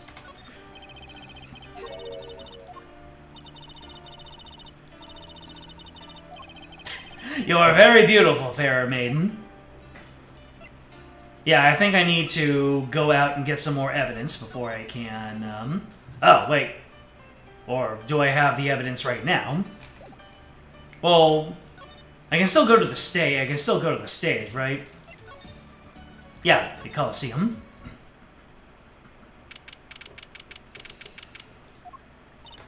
Whew, what a great day. It's perfect weather for sleuthing. The weather matters for an investigation. Though some days just feel like magic days or defense days. Sure. Let's get started, shall we? Right on! Show us your stuff, Apollo. What stuff? Your voice training. This is the perfect place for it. I did enough at home, thanks. Nah, there's no need to be shy. Keep that up, and you'll never make it big on stage. I'm happy in the courtroom, thank you. I am a lawyer. Then you're in luck, because it's lawyer weather today. Don't you just want to face the blue sky and shout, OBJECTION! Look, the weather has nothing to do with lawyers. Let's get going already. Well, guess we can just go straight into the backstage hallway. Mr. Attorney, Lamirwa, I'm sorry about today. There's nothing you need to apologize for. Oh, you are merely defending Machi. Are you okay? Alone, I mean. Humans are blessed with 5 senses. Even robbed of one, we get by. Though it does make being a weakness rather difficult. Speaking of seeing, you knew who you were before we spotted you just now. And we weren't even talking. I heard your footsteps several times the day before. Oh? You must have great ears. Ears that heard the crime scene taking place. Or so she claimed yesterday. But how? That was quite a statement you made today in court. About hearing Darian Crescen's voice at the scene of the crime. I did not know his name, but I never forget a voice. Flashing back to when she pointed the finger at Darian. Question is she onto something? Or was she just fed something? That's we're here to find out. as I said in court, I was on my way backstage from the stage. That is when I heard his voice. I'm guessing Darian and Mr. Latus were talking about something. The next moment, I heard those gunshots. Why didn't you call security? To be honest, though the noise was quite frightening, I never imagined the gunshots could be real. And I was in quite a hurry myself. I left the scene at once. So, it really was Darian's voice that she heard. Yeah.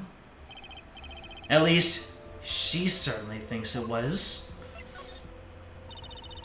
I met Machi before my debut as La Miroir.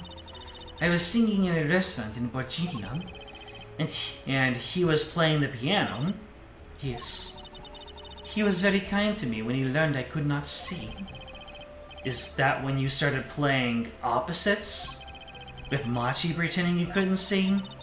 No, it wasn't then. That began after our major debut. After I became known as the landscape painter in sound. It must have been tough for Machi, pretending you couldn't see, and all the while acting as your eyes. We held hands always.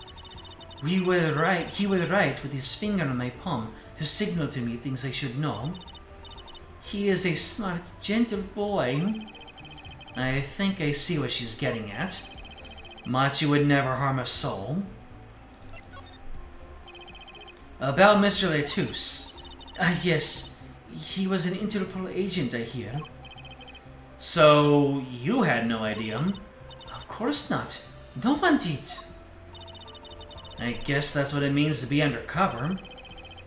But someone was after him. They had to know who he really was. Why did he pose as my manager? I do not understand. You have no idea. I can only assume that he was investigating me. But why? What makes you think that? Perhaps it is not so, but I cannot deny the possibility. Because of my condition. As my present is veiled in darkness, so too is my past clouded from memory. Clouded, right. Her past! The darkness that I fear is not the darkness that I see whenever I open my eyes. The real darkness lies in my heart. Your heart? I have no memory of the time before I became La Miroir. I awoke from darkness into darkness, you might say. I was singing in a restaurant those days. What was it she said about not being able to remember the light? I do not know my past. Perhaps I committed some terrible crime in my past. Everything before becoming La Miroir is lost to me. But I don't think you... I can think of no other explanation. Why else would an agent of Interpol approach me? Do you think your past might be related to this case? No way. That seems really unlikely to me. You best start believing in far-flung connections, Ms. Wright. 'Cause you're in one. I mean, you're such a sweet person, La Miroir. Yeah, so is Joshua. I thank you. Machi, too, tells me this often when I fear who I might have been. Well, guess I can just start throwing evidence at her. It's not like she'll be able to actually find it and catch it. Really? It's your brooch! Not even some throwaway dialogue.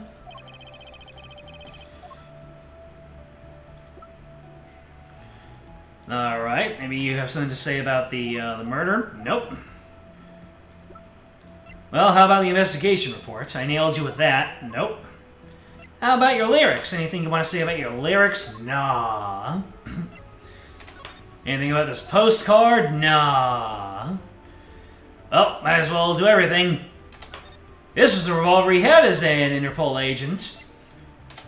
Anything to say about a mixing board? How about the keys? Nope. Anything to talk about the autopsy report?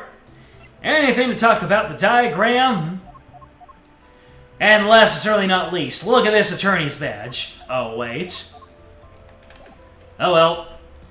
We're on the move to, oh, wow. There's so many places that I can go. We'll start at the top.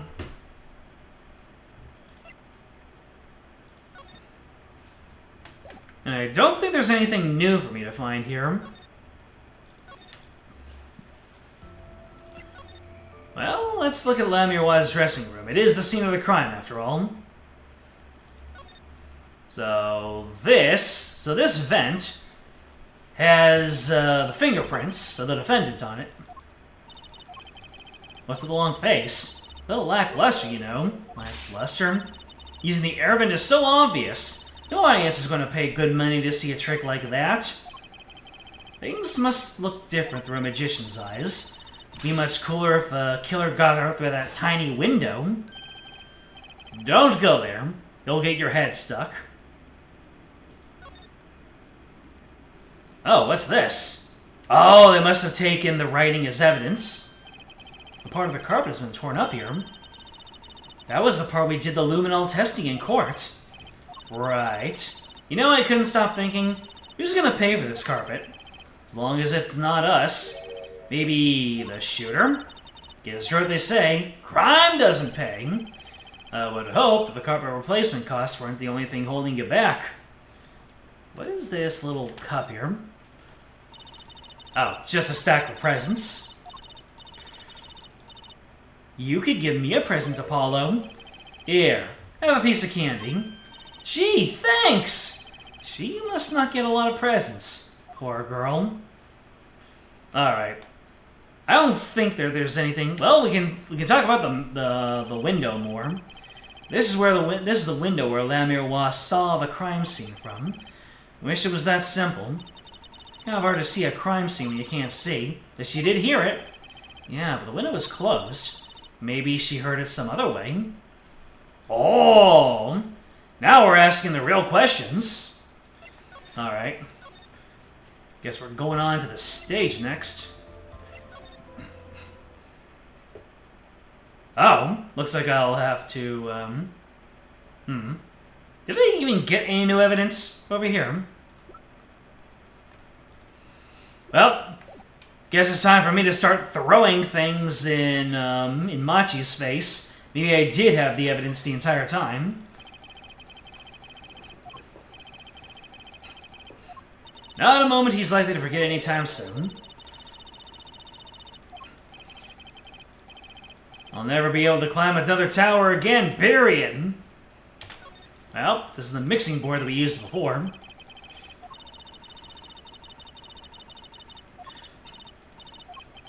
No fiddling! They'll break something. Don't take that out of context. Don't talk about breaking eggs, not in this economy. That's a big instrument case. A contrabass.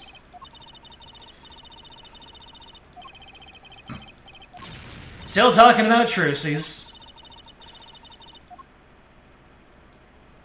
Alright. Well, might as well just get face rubbing.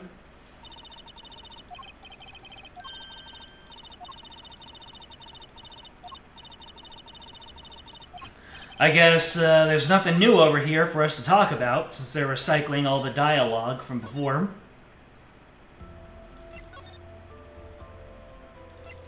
Anybody gonna meet us on the outside? Nope, nobody meeting us on the outside. Then let's start throwing evidence at Machi and see what we can do here.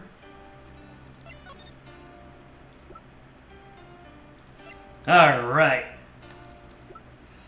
You've got anything? First of all, hello, I'm an attorney. The lyric sheet, nothing to say about the lyrics. You know, I'm bound by an NDA.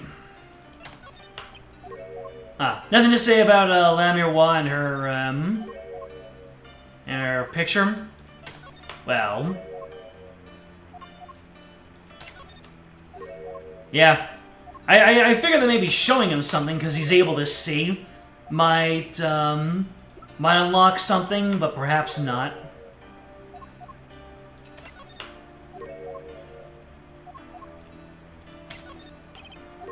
Yeah, so none of the evidence that they have right now works for anything. And I can't just start looking at people. Alright, then, Trucy! Amirwa dropped a bomb in court today. It was Darian. Amirwa says she's never forgotten a voice, right? That's so cool, I guess. What's that called again? Elephant ears? I bet that's what they're called. Somehow I don't think that means what you think it means. And she has to be wrong this time. Wrong? Why? I mean, look. Those gunshots were right during the concert. That's right. I was burning up the dance floor at the time. Right. Did you happen to look upon the stage? Maybe at Darian, even? You bet I did.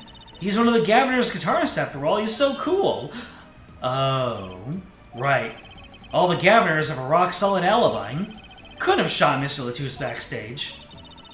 But Lamirwa heard him, didn't she? She heard Darian backstage, right? Somebody's either wrong or lying very badly here. I'm guessing that I was right on the cusp of figuring out what I needed to do. An Interpol agent. I was wondering, what is Interpol anyway? Eh? Interpol? They're the guys who catch international criminals. Why can't they just just call them International Police instead of making up some silly name? Yeah. Anyway, you think he was investigating Lemerwam? What? Why would anyone do that? She's not a criminal. She couldn't be. Don't be fooled by appearance is all I'm saying. But remember, I'm a magician, Apollo. I can spot a palmed coin at 50 paces. If only it were that easy. In any case, we know he was working on something. I wonder if it was something I had to do with something. That something being our case. The last something, I mean. Something like that. The whole thing's making my head hurt.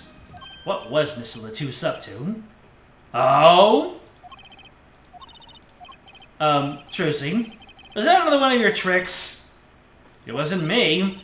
I can't even make Mr. Hat laugh like that. And it's our friend, the mysterious magician. Wherever the mundane gives way to miracles, a word is whispered. Grammari. Hey, the other day...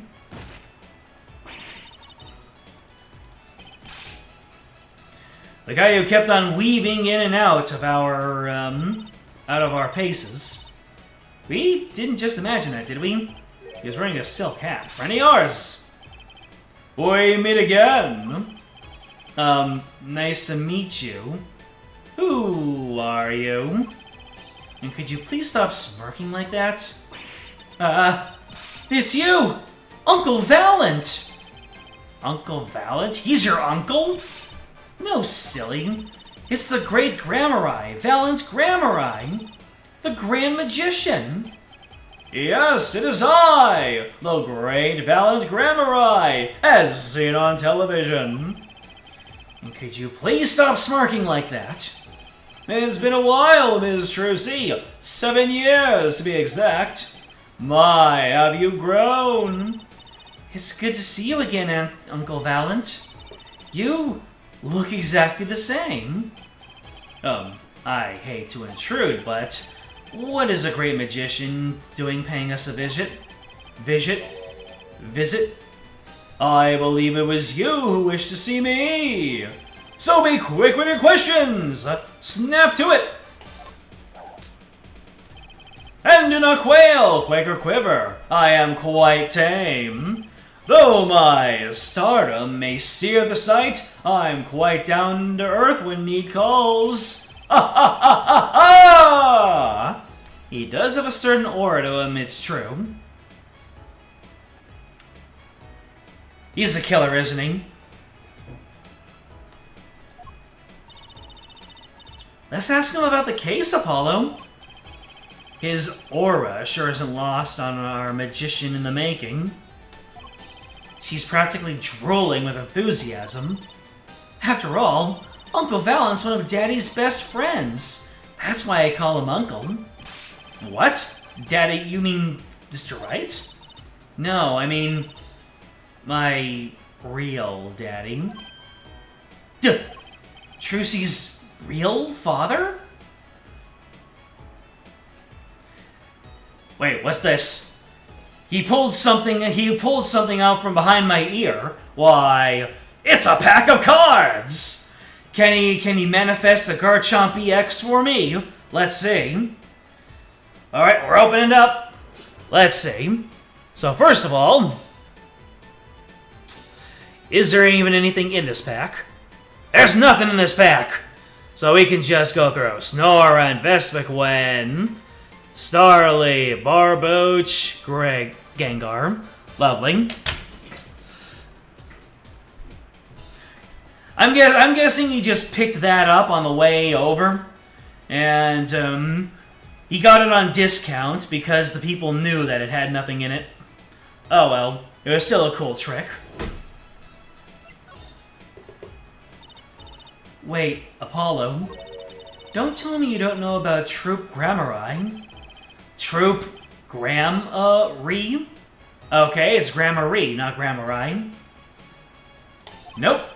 It does sound kind of familiar. Oh, lost life! Lamentably listless lad!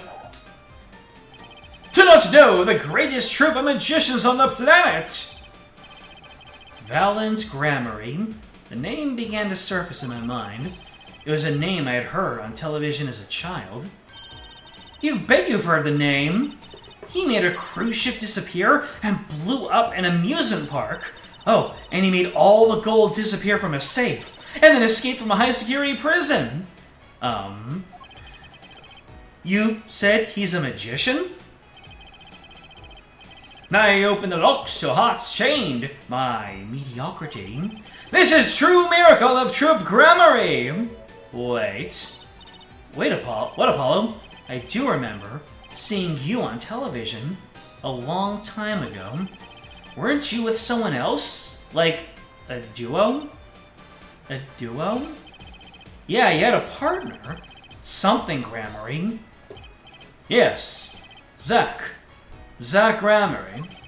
A masterful maker of magic. A capable crafter of shining showmanship. Why is everyone so quiet? Daddy? Daddy? Huh? Oh, no way. Once upon a time, Troop Grammari included 2 grand magicians. Did I change Valence's voice just on a dime? Myself, Valent Grammari, and my partner, Zach Grammari. And this Zach he was my real daddy. Trucy's father, magician. Guess it makes sense. I had no idea. There was so much point in talking. There wasn't much point in talking about it. Not now that he's gone. Oh, I'm sorry. No, it's okay. I'm not lonely. I've got my daddy after all. And you make me laugh, Apollo. Glad that I'm good for comic relief, at least. Not that I see Daddy around much these days. Ah, I've been remiss in remembering my reasons for my visit. Reasons? 2, in fact. The first being, of course, to see you, Miss Trucy. You don't know how happy I am to see you again, Uncle Valent. I'm sure you are. Not one for modesty, are you? When I encountered you at the Colosseum, the first time in 7 years, I could fain not contain my emotions. I wept oceans. And to learn you now defend that poor pianist, that blinded boy. 'Twas a hot topic of talk amongst the staff, you know. And defend him you did. Well, it wasn't all my doing. I'm his defense attorney, actually. My other reason for coming here today was this. That's a videotape? Quite so. A recording of the concert, no less. I brought it for you, Trucy, on behalf of Troop Grammary. Will you watch it? Ah, there you go. Here's the recording of the trial. That's going to become very important evidence, and probably incredibly frustrating evidence. I remember combing over the videotape from Case 5 of the Ace Attorney 1, the DS version, so many times. Oh my god. Let me just...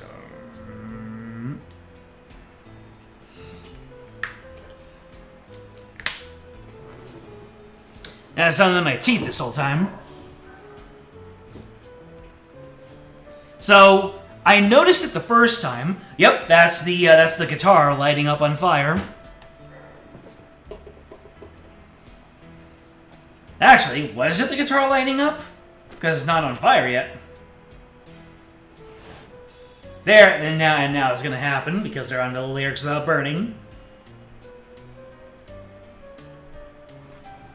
There it is.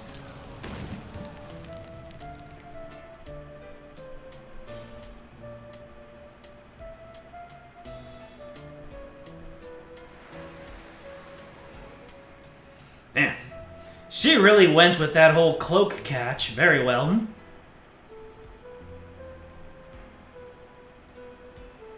You notice that a certain somebody isn't there. There's a bunch of somebodies that aren't there right at that moment. Wow, it's almost as good as it was live. So what's the word? Mysterious. There are more mysterious things that are song going on. Way more mysterious. Ha ha ha ha! This Valiant Grammary has good reasons to be here today. I wonder what his reasons were to be at that concert.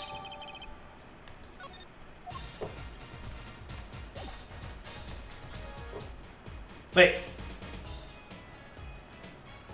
Is this the Troop Grammary theme? Because it's kind of going in and hopping and bopping. Oh, maybe this is the evidence that we need to show. Matching.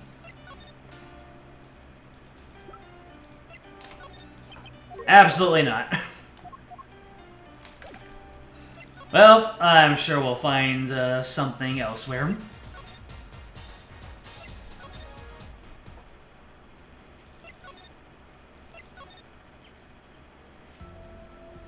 Maybe you... well...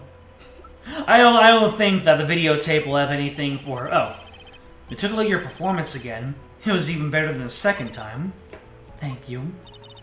That reminds me. That was an incredible illusion you pulled off. Illusion? When you teleported from one stage to the other, remember? Ah, yes. Apparently, they hired a professional magician. Ah, Valiant Grammary. I was wondering, do you think you could tell us how it was done? I am afraid I cannot. Mr. Grammary made me swear to never tell a soul. I was afraid of that. Hard to be a magician if you can't keep a secret, you know? I am reminded that I wish to speak to you about something. Yes? When I was walking this hallway before, I stumbled upon a small device of some kind. It was lying on the floor. Device? Maybe you mean this? That's been lying there since the day before yesterday. Might I touch it? I thought as much. What? What did you think? This is one of our headsets. Everyone on staff wears one during a concert. I wonder whose this is. We use it for communication. It would be quite inconvenient should it go missing. We'll hold on to it for you then. We'll give it to Prosecutor Gavin when we see him. Yes, that's best. Thank you. So, can I put it on? Headset attached to Troopsing. Attached? I'm not some kind of robot, Apollo. Everyone on staff was wearing one of these headsets. This might warrant some further inquiry. Can I ask you about this headset, Lemeroy? You said that all concert staff were wearing one. It is correct. You'll need them to communicate across such a large stage. Everyone on the staff had one, of course. And all of the band members, too, I should think. So, Prosecutor Gavin and his lackeys had them on, too. Lackeys? Apollo? That's quite a strong word to use for his band members. They're quite helpful, though limited. They only work within 30 feet or so. After all, they're only for use on stage. And a stronger signal would interfere with the sound system. Huh, that makes sense. So, was she wearing one of those at the time that the murder happened? Then she would be able to hear Darian's voice if he spoke at that time. You'd think someone would notice if they dropped their only communications lifeline. So why was this one lying here? Well, don't think I have anything new to present. The first new thing that I found was, anything new in either of the dressing rooms. Oh, we got something new here. Gee, I wonder who it is. Uh-oh. There's only one person I know that can munch with such venom. What are you doing here? Hello, Emma. You're looking as grumpy as ever. Oh, am I supposed to be happy? You give me second degree in the court. Prosecutor Gavin makes me look like a fool. You're talking about the bloodstain Mr. Latouche left? My department chief had a field day with that one. Come on, Apollo. They're not lackeys. They're goons, obviously. There you go. Even a blind person could see the shooter wasn't blind. Funny guy, huh? But that bloodstain helped uncover the biggest mystery of all. Now we know that Mr. Latouche was really with Interpol. We wouldn't have found that out without you. I suppose. Maybe that's why the chief gave me these after he was finished chewing me out. Said it was my reward. Are chocolate stackoos popular down at the precinct or something? I was hoping we could check out the crime scene again. Be my guest. You're not going to find any clues in here. Well, I did find something strange. Something strange? I met my embarrassment quota for the year, that's for sure. Well, that's a good thing, isn't it? How? I mean, think about it. Now you just don't have to be embarrassed about anything else all year. If only it worked that way. Just bugs me to think that little kid outsmarted me. Makes him even more suspicious now that we know he can see. He could have seen the air duct and he could have shot that revolver. But that's not how it sounded in La Miroir's testimony. You mean her saying she heard Detective Darian's voice at the scene? That's right. Why can't we have a normal, straightforward killing once in a while in this country? I'll pretend I didn't hear that. Was that true what you said in court today? You know, about the case. About how everything was happening according to those song lyrics? The guitar's serenade, you mean? I found the link, you know. First, Prosecutor Gavin's heart-shaped keyring was stolen, then La Miroir flew through the air. Then Prosecutor Gavin's guitar caught on fire, and in the end, a bullet took Mr. Latouche's life, and he went up into the sky with the guitar, well, 15 feet up at least. It is kind of hard to chalk it up to coincidence. I know, and I found it. You think the same person did all this? Don't ask me. I didn't do it. Neither did I. I couldn't fit through that air vent anyway. What? You all think I did it? Sometimes I worry about that girl. Anyways, tell me about that something strange. So what did you find? It's so little I must have passed over it yesterday. I found it under the sofa. Is that a pipe bomb? What is it? Part of some device, I think. I haven't a clue what. The bit sticking out from the end looked familiar, so I had it examined. Turns out it's an antenna. Ooh, like on a beetle? Like on a cell phone. This device must use an electronic signal of some sort. An electronic signal, you say?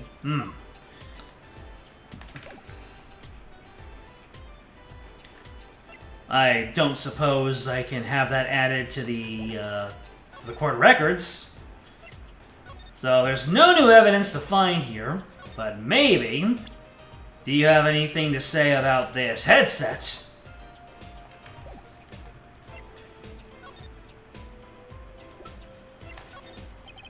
You think you could take a look at this, Emma? Munch!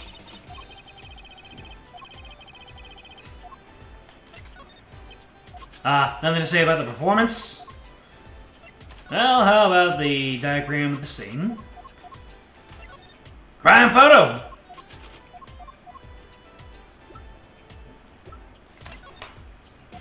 More evidence! You never know what little thing is going to bring you to the next portion. Oh, I have to imagine, if Emma had anything to say about all this evidence, she would have done it by now. Huh. That's an Interpol issue revolver, right? Which means it belonged to Mr. Matus. He must have had it to begin with. Sounds that way. So if it was Machi, are we saying Machi stole it from Mr. Latus? Now that's really hard to imagine him doing.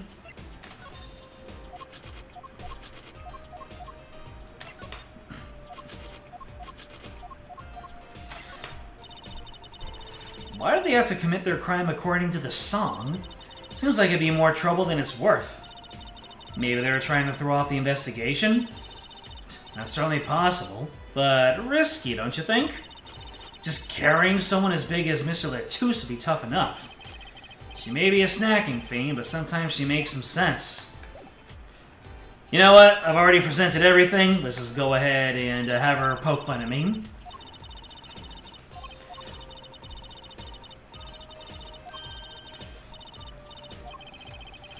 She might say the exact same thing about the badge every single time. Anyways, on to the next room. Oh wait, this is... yeah, this just was. And I think I already went into the governor's dressing room? No, yes I did. Anything new on the stage? Nope.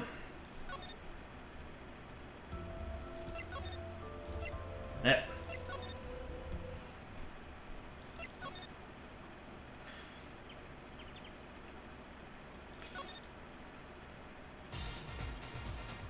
So, do you have anything further to say about the videotape?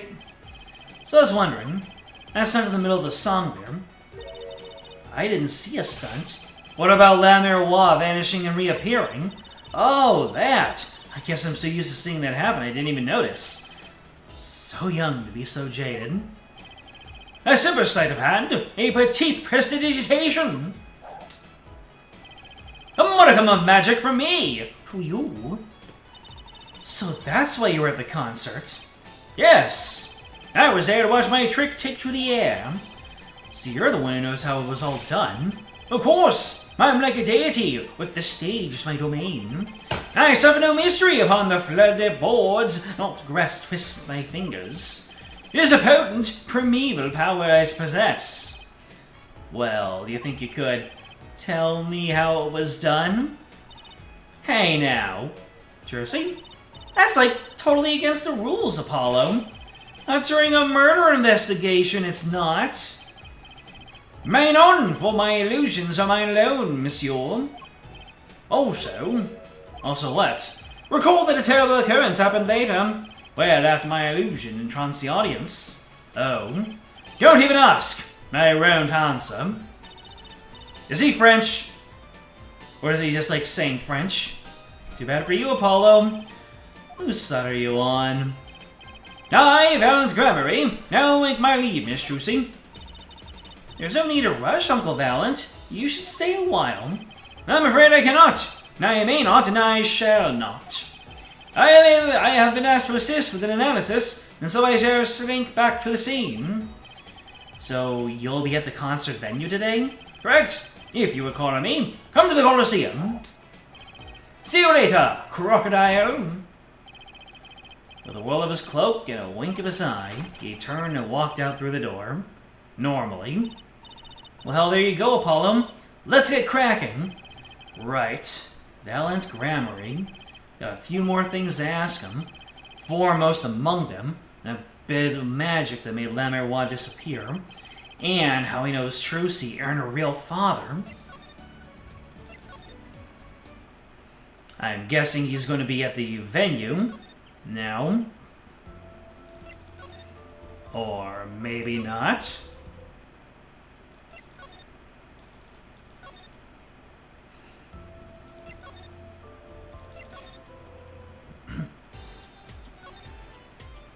Nope. Is there ever a point where you can have two people on a screen to talk to at once? You know, one being on one screen and another being on the other half? That song, isn't that the one La Miroir was singing? Yeah, you're right. The Guitar Serenade. Wow, I'd love to do a show on stage like this. I'd come to see that. The house is full, and as one, the audience sighs with wonderment. There I am, singing my ballad, rose petals swirling through the air. Not bad. Wait, aren't you a magician? Oh, that's right. I was a magician, wasn't I? Some dedication. Aha! If it isn't Miss Trucy, and indeed it is. Uncle Valent! What exactly are you doing here? I take real responsibility in tasks undertaken. I am inspecting my equipment illusion to make sure naught is amiss. The La Miroir teleportation illusion, ooh. Should anything go wrong, it would reflect poorly upon me and my troop. As I went about exacting examination, I happened to notice that piano. And I remember that fair lady's melancholy melody. Hey, Apollo. Maybe Uncle Valent can shed some light on this whole thing for us. I was wondering about the show the night of the murder.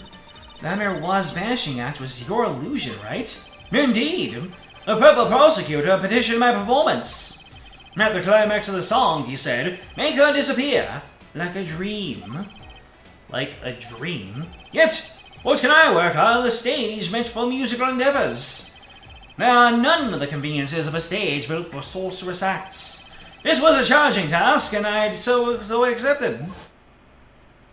Ooh, different, she disappeared from the top of the tower.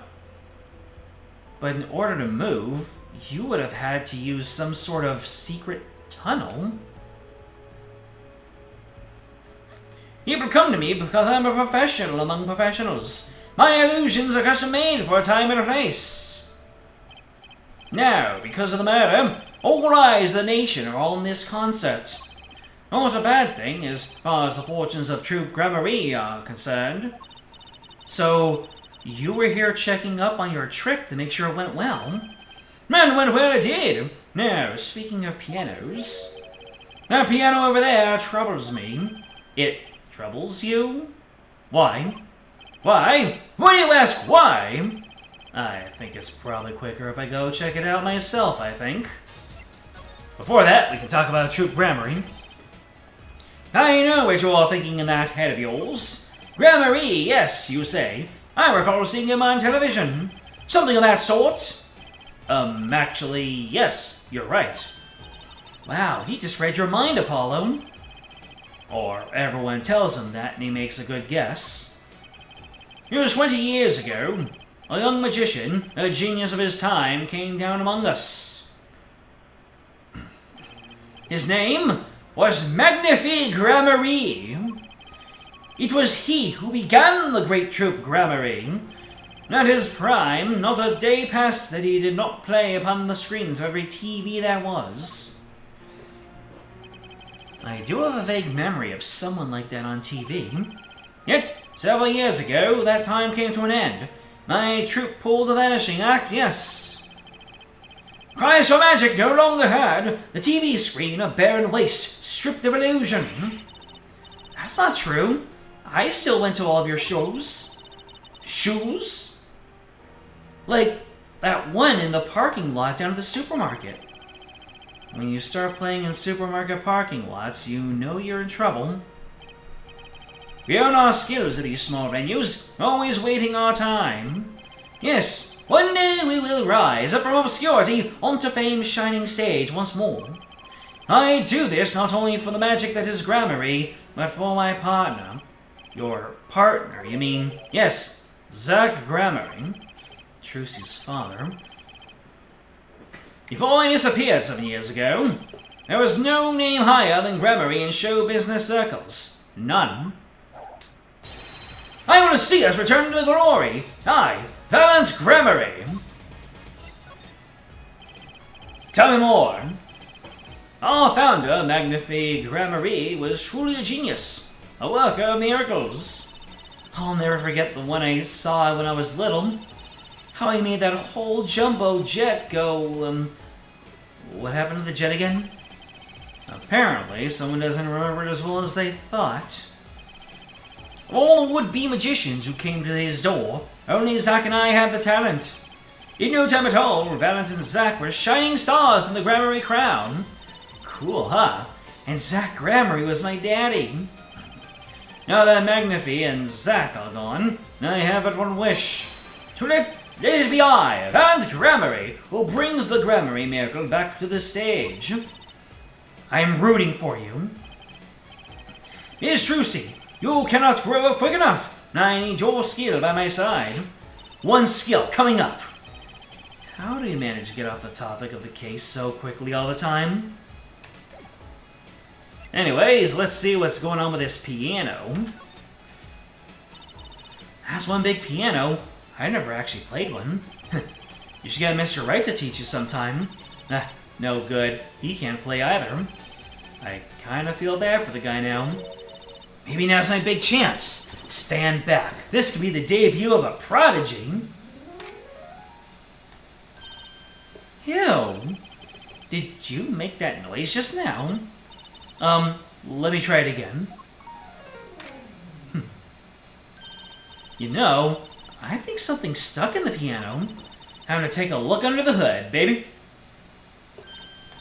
Huh. Look. This was stuck between the strings. It looks like some kind of switch.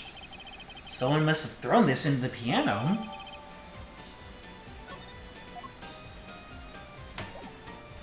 Well, here's what we found.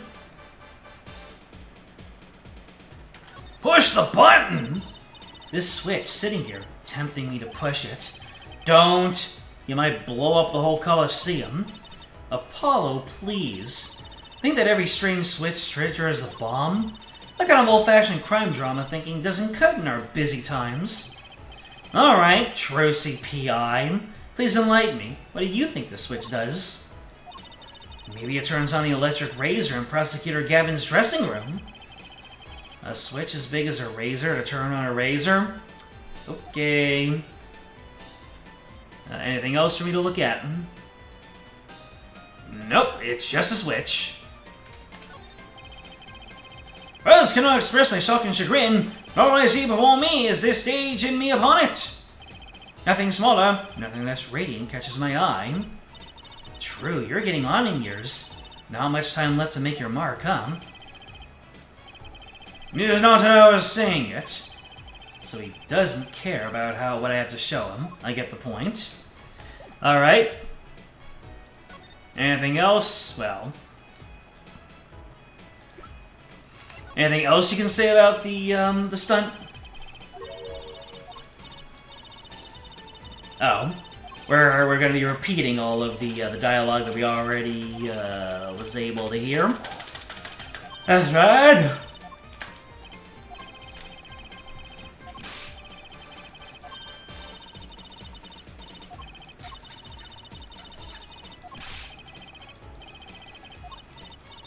Alright. I'm gonna... Yep, it's against all that is sacred to inquire how a trick is performed. Alright, I'll have to see. I need to see something. You don't have much time to make your mark, do you? Age 44, huh? Oh boy. Alright, anything new for me to, anybody new for me to talk about? Lemire, what? Do you know anything about this switch right here? Nah. Alright, I'll go ahead and, just start chucking evidence at you and see what, if you have anything to talk about.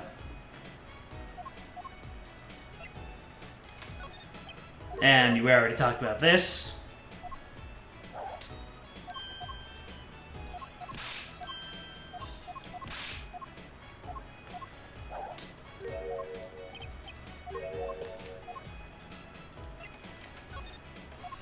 So you don't have anything to say about the crime scene. You don't have anything to say about the crime photo.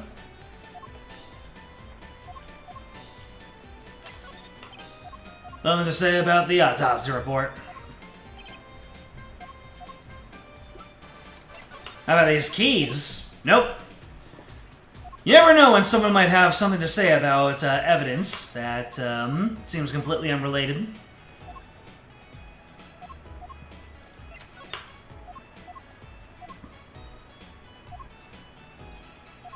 Seems like oh, pardon me. I have no money, if that's what you want. No. It was just never mind. Way look, the revolver. What was that? It's almost as if he had seen one before, and maybe wasn't too happy about it. Oh.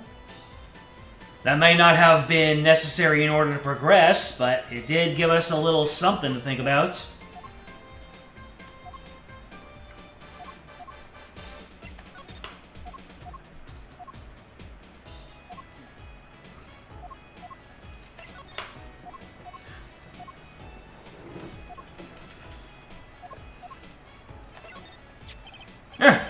You're positive of your profession, yes? Yeah. Might I have a look? No, what's this? It's gone! What'd you do with my attorney's badge? Don't be alarmed. Miss Rusi, take a look into your toppet, if you would. Ah! It's your badge, Apollo! What's it doing in there? That was amazing, wasn't it, Apollo? He called that pouch at her waist a toppet? That's some kind of magician speak. Well, is there anything else I can examine in the stage? Maybe there's something new to talk about. If the piano was holding such a secret.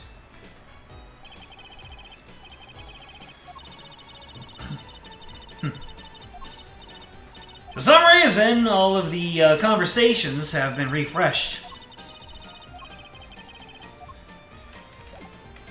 Alright, let's see if there's anything more we can talk about here. So we now have the switch. Does the switch remind you of anything? Nope. Alright, how about we ask Emma?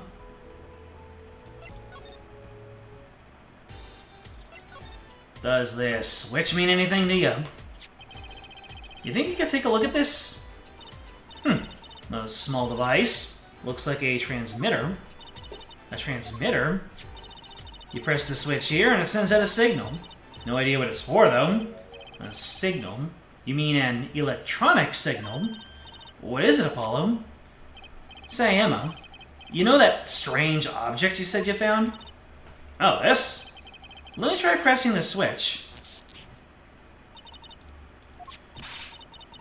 Youch! It's on fire! Emma's device is on fire! What's the big idea? Ah! Well, now I know what this is. An igniter. This part here must work like a lighter. That must be what put Clavier's guitar on fire during the show. Nearly lit me up, that's for sure. Hey, don't look at me like that. I didn't do it on purpose, I suppose. Now, at least we're getting somewhere with this case. Hey, Apollo, let's ask Emma more about the Switch, now that she has some first-hand experience. Oh, the Switch? You mean... this Switch?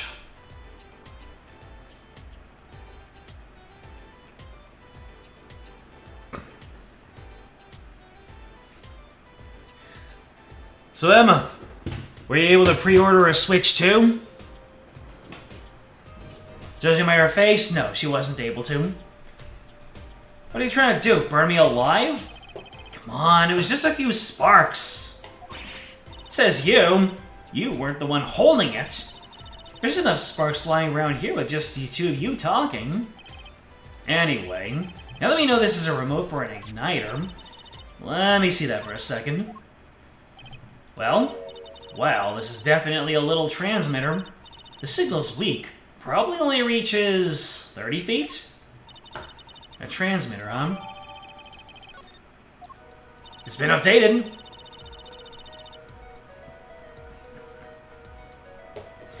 Incidentally, if you look at the cross-section diagram of the stage area... Let's see, 30 feet from Lamerwa's dressing room. That covers the backstage completely. Also looks like it would cover the stage. It kind of seems unlikely anyone would use this on stage. Ooh, a form diagram, nice. I guess I'd best be getting on with my investigation. We'll have to look for more clues elsewhere then. I feel better just knowing what this thing is now. I'll have to look into igniters a bit more later. Good luck! I'd like to know a little bit more about igniters myself. Igniter, added to the court record. Oh, guess that's it for Emma. Hey there, Mayor Y, you know anything about this igniter? You know anything about this diagram? Anyone new in the governor's dressing room? Alright, last person to ask about. My dude! You know anything about this igniter? Nope. Just more musing over his lack of time remaining to make a difference. How about this form diagram? Nothing to make you wax poetic about doing your tricks?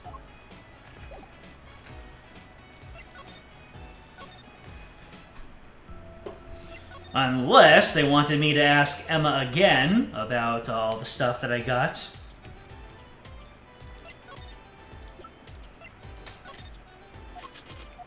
Oh, she munching. She's not even talking about the igniter anymore. Alright, I guess we're just out here.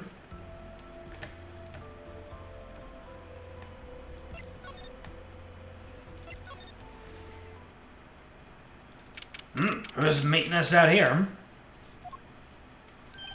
Well. What? Coming to laugh at the murderer? No, I'm here to say nice jacket. It's looking very Saba. Darian? That old bag opens her pie hole and wham bam, my life goes down the chute. Thanks. It won't let me work while I'm a suspect. Darian isn't the best of moods, is he? Not many people are these days, it seems. It's a crime scene. Not exactly the happiest place to hang out. Then Gavin had to go rub salt in the wound. My alibi is rock solid. Rock solid.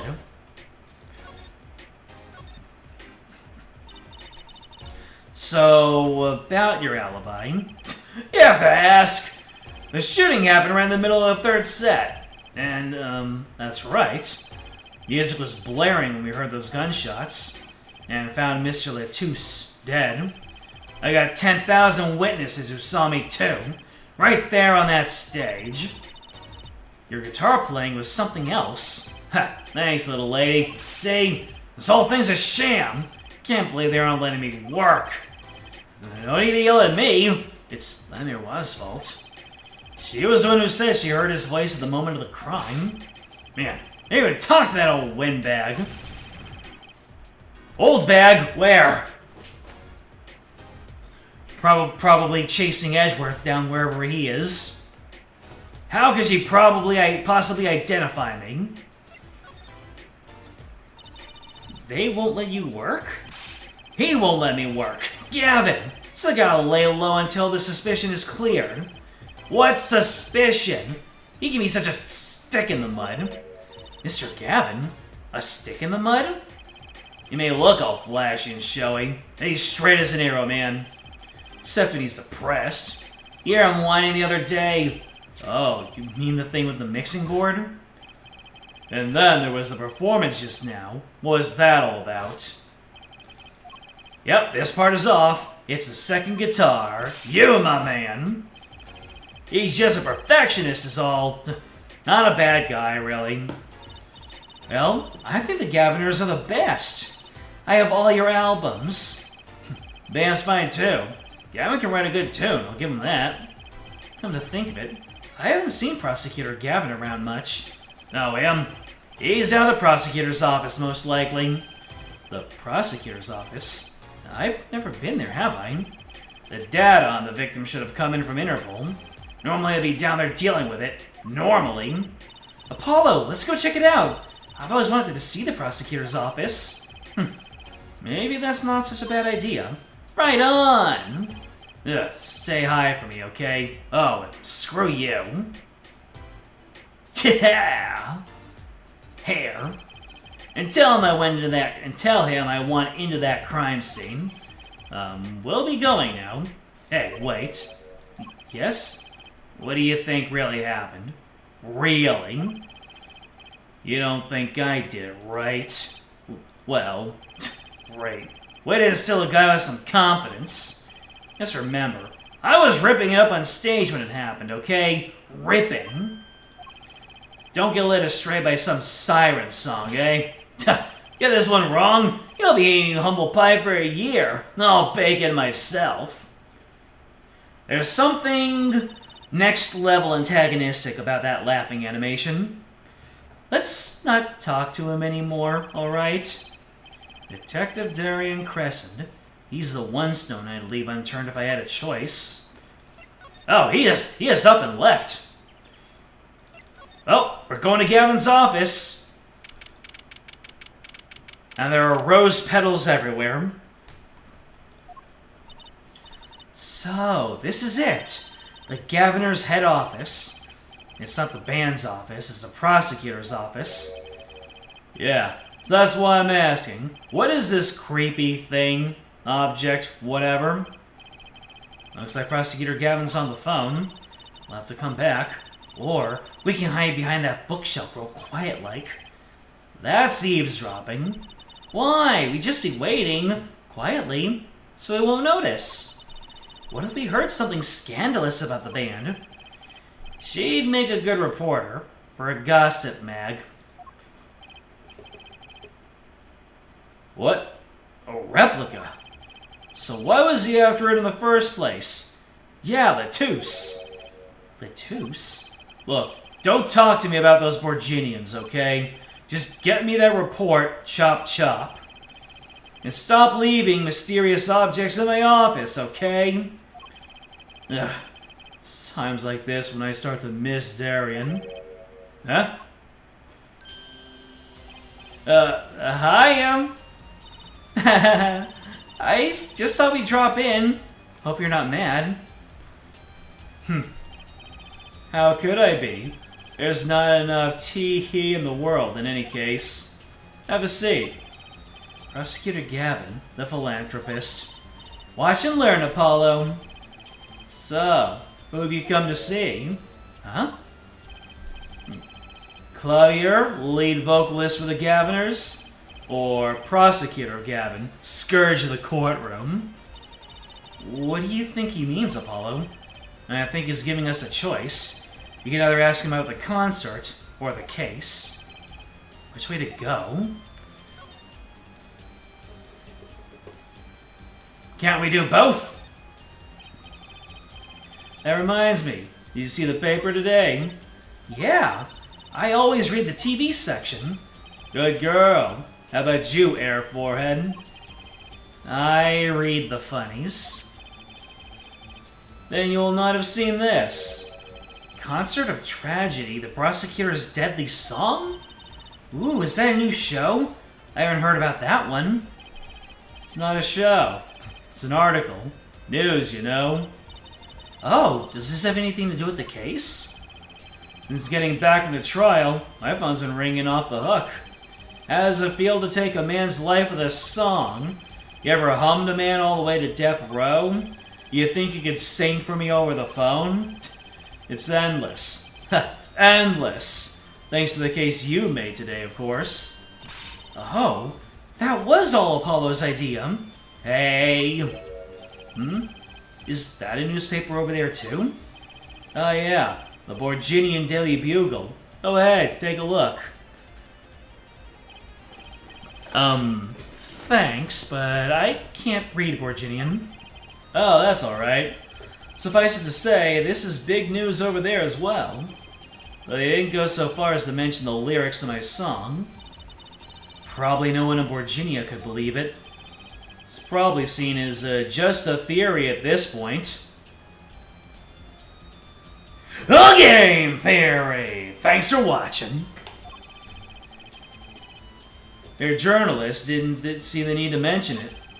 That makes sense. I hardly know what to think of it myself. But we'll take this Virginia newspaper. Lamerwa's testimony will probably be the evening edition, I imagine. Which is why I've had Darian step down from the investigation for now. Yeah, we ran into him moping in front of the Colosseum. Lamerwa was my invited guest, so it is a rather delicate situation. You understand how much I want to solve this case. Quickly, if possible. I really love that song. It has such great atmosphere to it. You co-wrote it with Lamerwa, if I remember correctly. That's right. It was last year. I had gone to our Borginia's legal system. I had gone to tour Borginia's legal system, as a matter of fact. And that's when you heard Lamerwa's voice? It was at a small jazz club. I wept that night. I knew I had to meet her, to talk with her, so I used my influence, which is not inconsiderable, to arrange a meeting. Wow, prosecutors really have a lot of clout. I think he's sort of a special case, Trucing. Thankfully, she liked the work I did, and we wrote a song right there, backstage. Machi on piano, that dulcet voice, and myself on guitar that I had borrowed from Lamerwa. A music history was made. Probably not an experienced or avid lawyer would ever have, like Apollo, say. It is a memory I hold dear, and the night we wrote that song was this. And that very guitar is right over there. You mean this charred lump? Don't call it a lump. That's a piece of history. And it's only browned, not really charred. No matter. I shall never sing that song again. I wouldn't have used that guitar again either, even if I could have. What happened during that song anyway? Why did his guitar suddenly catch on fire? Do you think you could show it to us? Your charred, slightly burnt guitar? I'm sure he doesn't mind. What more could happen to it? Let's take a look. That was an impressive bit of pyrotechnics that did this. That's the guitar for the concert, isn't it? I thought it was one of the staff playing a gag on me. I never guessed that it wasn't the end of it. I had a specialist analyze the guitar, incidentally. Oh? Did you find anything out? He didn't have a lot of time, so it's still unclear. But the results he came up with were intriguing. Intriguing? How does that guitar tie into everything that went on? Sounds like something we should ask about. No. Talk! It was a beautiful instrument. It was played lovingly for many years. A guitar befitting a woman like La Miroir. How did it end up here? She gave it to me. I mentioned how much I enjoyed playing it that night, and she made a present of it. So this guitar is from Virginia? That it is. We couldn't carry it on the plane. Changes in air pressure and humidity ruined the wood. So, we vacuum packed it in La Miroir's studio. I used a special shipping service available to me for transporting evidence. They brought it right up to my office for me. Pristine and untouched. Oh, really? Untouched? Kind of interesting you'd be that specific, Clavier. See, prosecutors do have a lot of clout. I still think he's a special case. Such a valuable guitar. Too bad it got burned. What was it that you were saying earlier? Something about intriguing results from an examination of the guitar? That's right! What was that all about? Well, you know how guitars have a rounded hole in the front. It's called the sound hole. Ah, so that's what it's called. Well, they found something attached to the wood just inside the hole. A broken device of some sort. A broken device? Yeah, this in fact. Oh, ain't that familiar looking? The examiner's busy with evidence for his case now, however, so he'll be checking this out once he's finished with everything else. Huh. Odd. That device looks strangely familiar. In fact, it might look a little something like this. It has to be one of these. What is it, Apollo? That device that was found in your guitar. Take a look at this. Why, that looks like the same thing. What is it? It's an igniter. Another one? It was at the crime scene, in La Miroir's dressing room. Detective Sky found it, actually. At the scene of the crime. What could that mean, I wonder?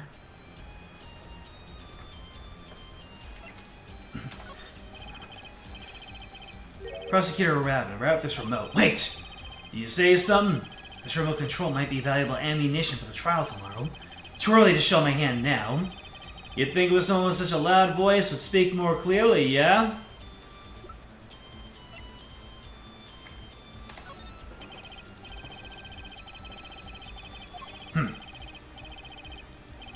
Bring me something dramatic.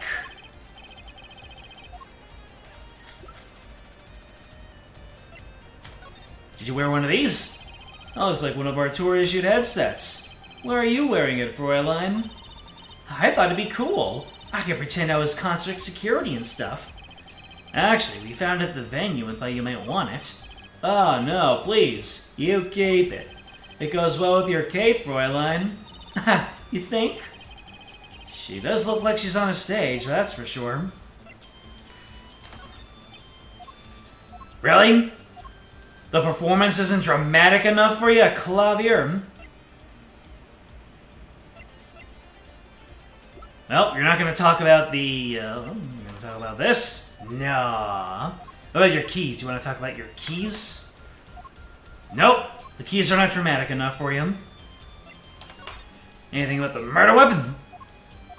Anything about the postcard? Anything about this investigation request? Anything about the lyrics? Guitar Serenade. Might I ask, did you enjoy it? It's a lovely song. I got all teary-eyed. Ah yes, the cursed song that turned a concert into a tragedy, wasn't it? I was singing it for you, Fräulein. Whoa, that's so special! It was La Miroir singing, actually. I'm glad you were moved. It is that kind of song. I've run out of snide comments. Incredible. You have anything to say about my... nope. Doesn't even consider it. Alright, I guess that's everything we can talk about with Clavier right now.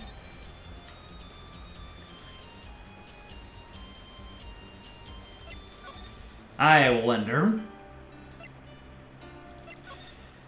Machi, you know anything about all of this stuff? All this new stuff that I got?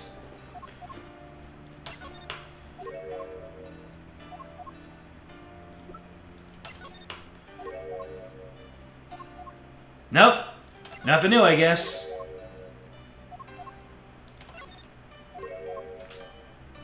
That's unfortunate.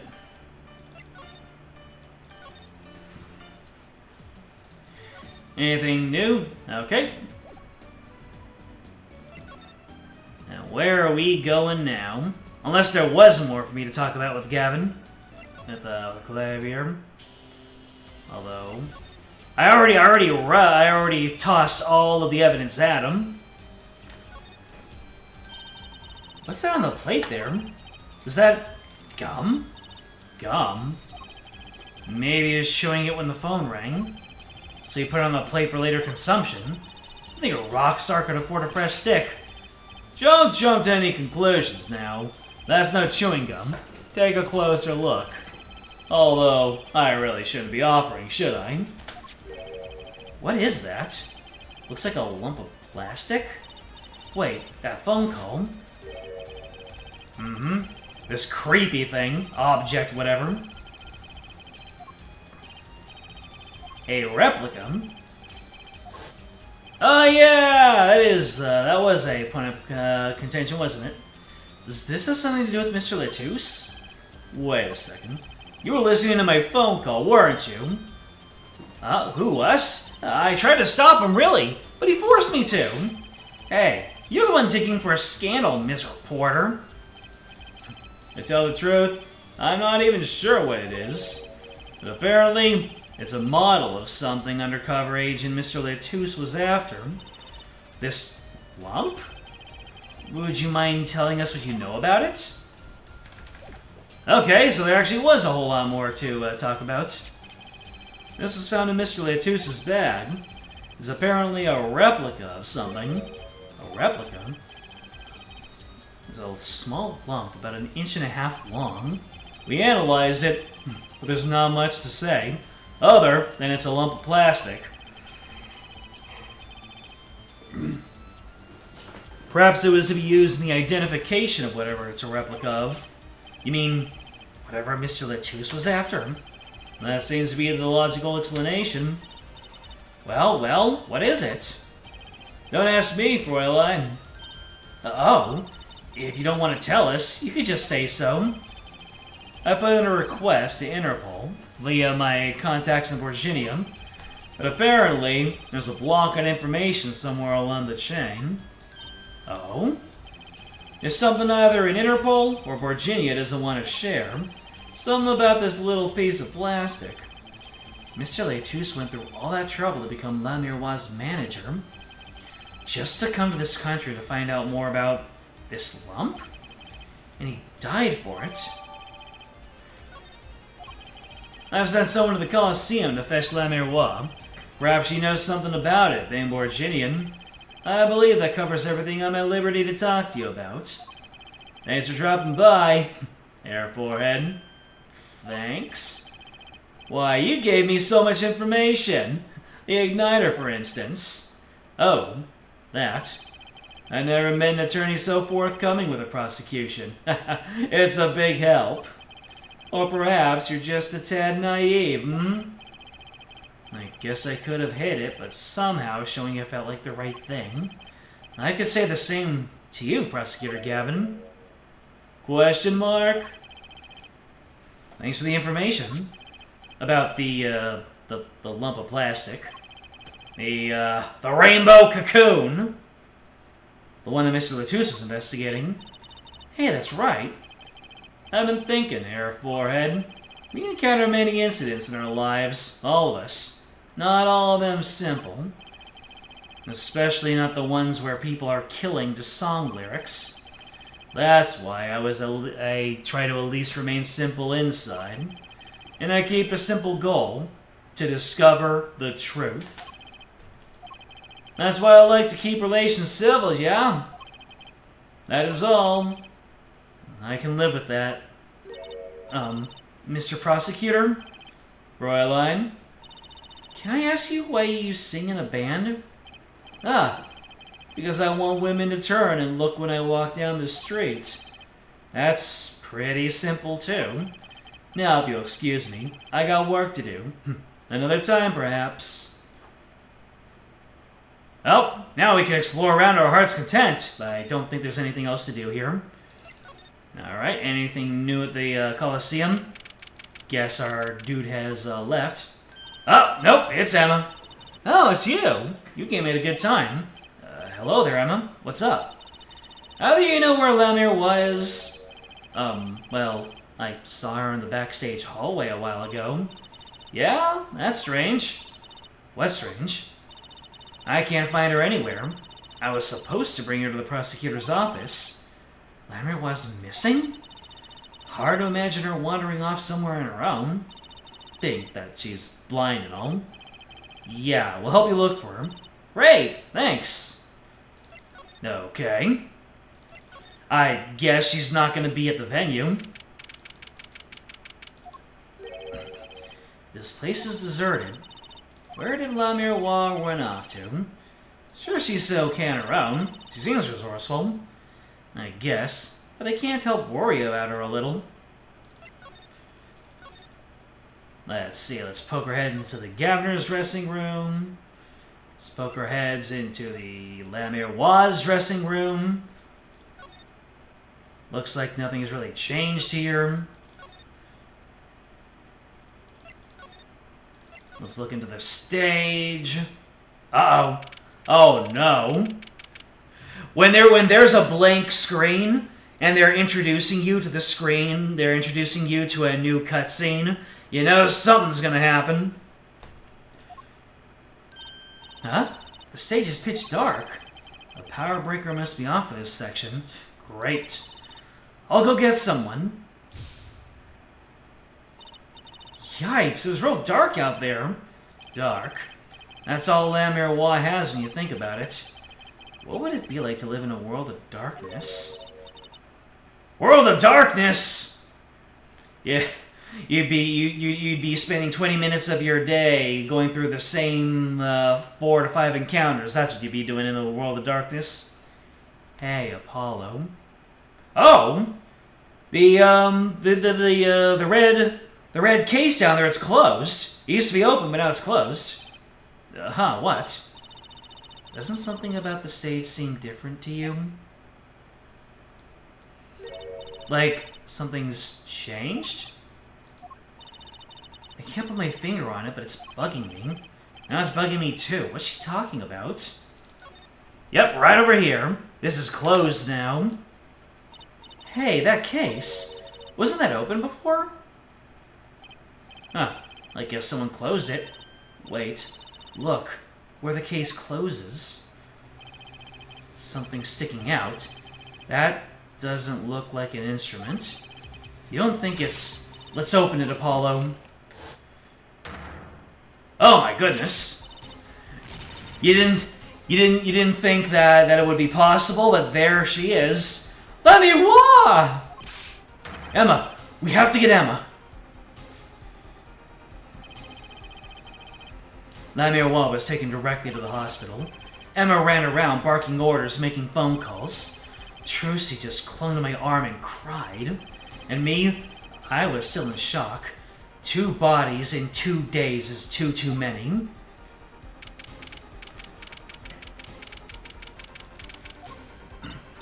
Emma, how's Lamir? Is she okay? You. We all owe you a big thanks, that's for sure. So, she's okay? Yeah, she came to a short while ago. You found her before it was too late. That's good to hear. So, what happened? Someone attacked her.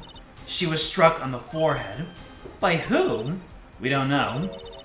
But they hit her on the forehead, right? That's in front of her.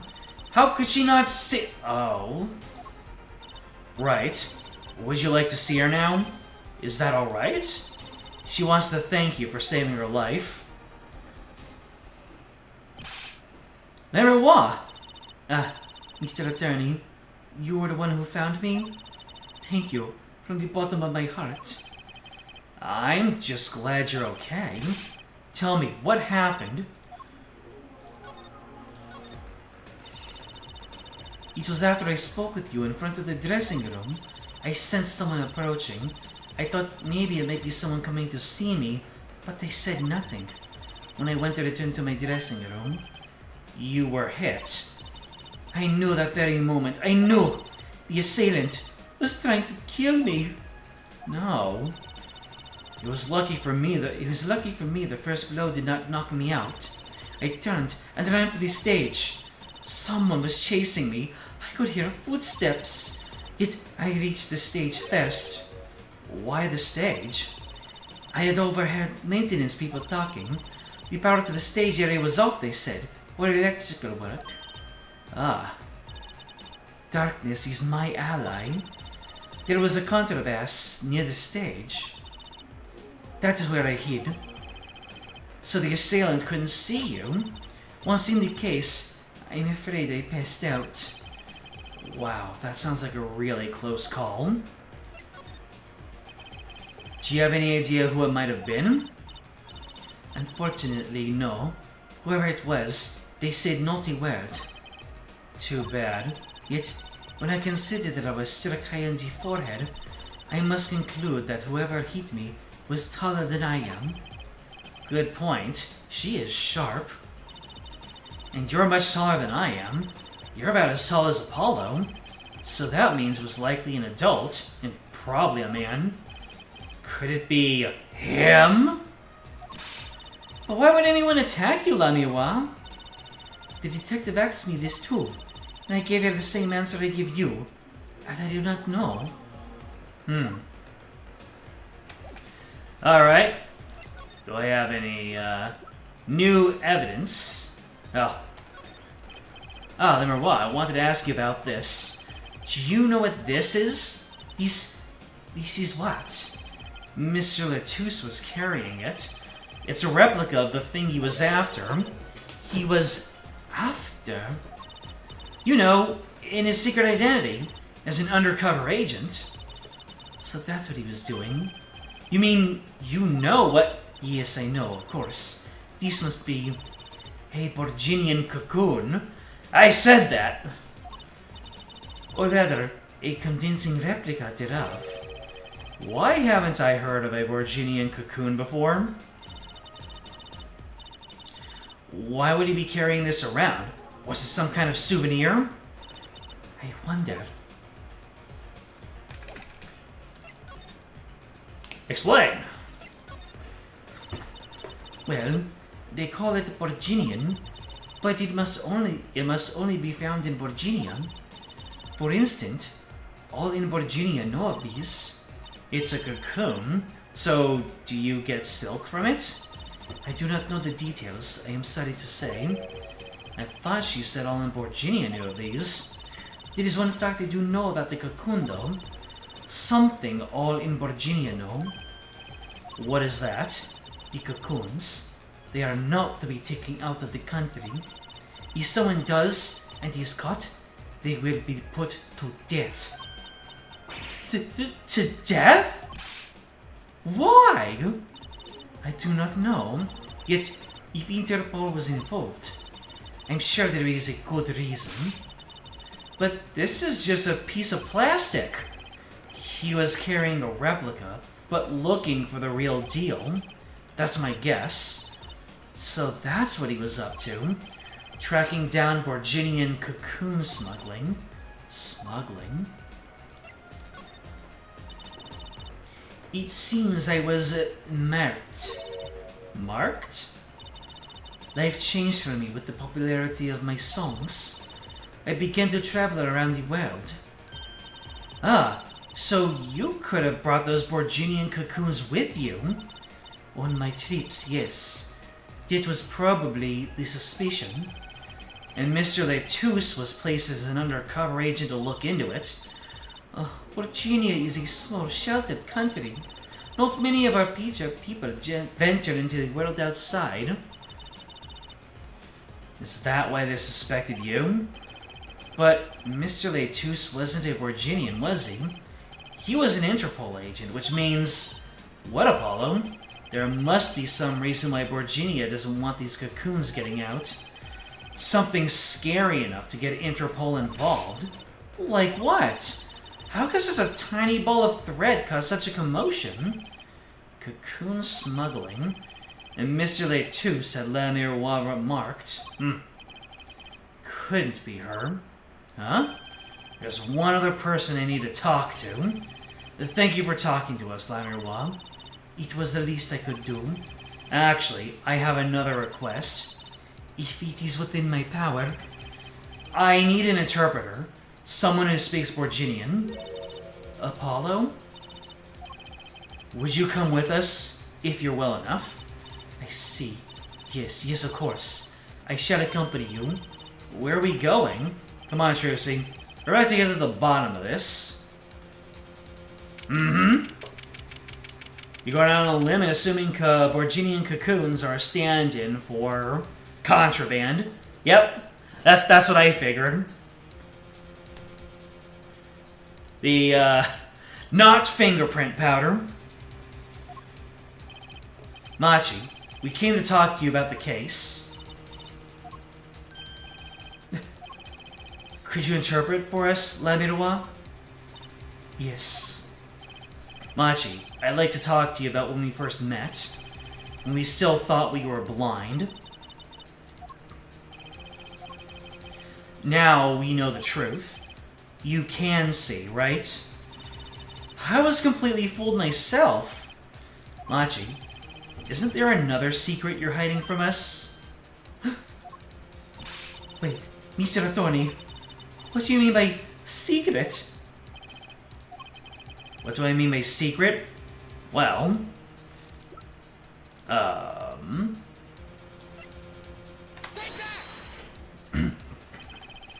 if I'm not mistaken, you know something about this, don't you? Hey, you got a reaction? A big one? Machi, you didn't! Trucy and I are trained to see people's uncertainty. Not that we would have needed any training to see that one. Mr. Attorney, please tell me what this is about. La Miroir, please interpret. Very well. I know you know something about this by your reaction. If you won't tell me, I might have to give it to the prosecution and have them look into it. He asked you to wait. Do not be so hasty. Machi? Do you know everything?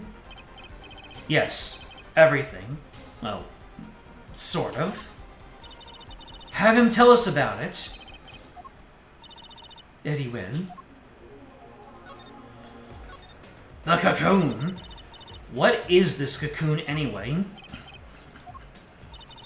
The cocoon, the silk, it is a potent cure. A cure? It must cure some disease. It's a cure for incuritis. A cure for incuritis? A cure for the uncurable, you say? But if it's a cure, why keep it in Borginia like that? Just think of all the lives that could be saved. They saved by sharing the medicine. So it's quite the opposite of what we thought. I do not understand the reasons myself.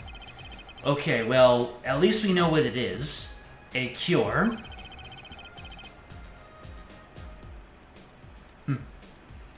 And Mr. Letus was after cocoon smugglers. Oh, was after cocoon smugglers. Apollo had some silken cords for a moment there. Wait, was Machi? Machi, you weren't. He couldn't be a smuggler. He's so little. Well, you're only 15 and you're sort of a magician, aren't you? Well, that's true. I am sort of a magician. She said sort of. No, to have a copy of that security camera tape. Well, Machi, are you a smuggler? Oh no, she's speaking to him personally. He won't tell me. First he plays blind, now he plays dumb. I wonder, do you think he brought a cocoon here to sell it to someone? If Machi really did bring one into the country, was he planning on making a deal for its sale? I can't go home. Can't go home? I can't go home to Virginia. I do not want to go home. The penalty for taking a cocoon from Virginia is death. That's right, it's punishable by death. About the case? What about the case? He wants to tell us about Mr. Latus's death? This meeting's over. Darian? What do you mean? Visiting hours aren't over yet. There's a call for Machi from the Borginian embassy. The meeting is over. I'm sorry. Just give us 5 more minutes. We can call them back after that. Sorry. No go. Come on, piano boy, we're leaving. Darian, wait! I never liked you. Neither of you. Huh? Well, I guess that's one way to make the feeling mutual, huh? Darn it, we were so close. He was about to tell us. Hey, Apollo. He didn't want us to hear what Machi had to say. Apollo! And there can be only one reason why. Why is everyone ignoring me? Oh, sorry, but this is it. I know who I'm after now. It all happens tomorrow. In court!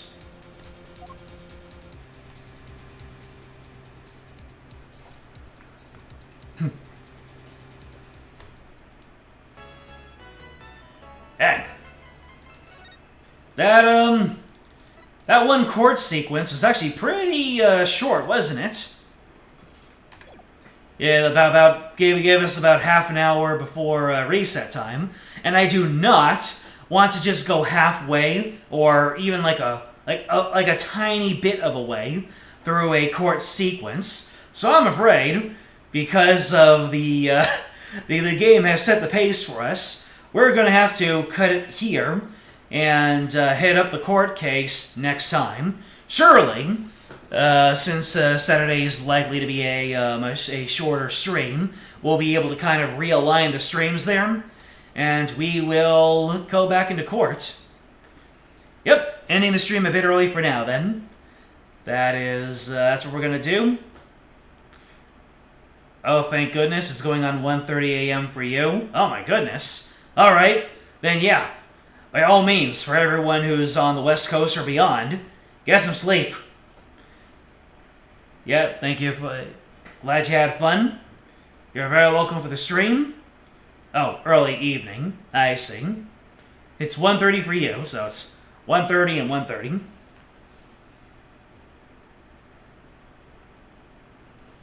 Well, then, with all this time that we have to rest well, an extra half an hour, we will be nice and freshened up for the court case tomorrow. So thank you for joining me on this leg of the journey. AQ, Flair, James, Solaris, Moderator Catone, of course, and Matthew, wherever you may be. Hope that your shindig is going well. Blorf to you, friend. And thank you if you're watching this stream as a VOD, so you know what to do. Like, subscribe, comment, ring the bell, join the Discord. It's in the description. It'll let you know when the next stream is coming up. Next time, it's going to be what? It's going to be the Day 2 trial, where we are going to, or apparently Apollo has a bead on who he knows did the deed. And we're going to learn a little bit more about Borginian cocoon smuggling and Interpol and a lot of other crazy stuff. What a web of lies that we have come here to swat down with our big broom of justice. What am I even talking about anymore? Next time, Trial 2. Until then, get out.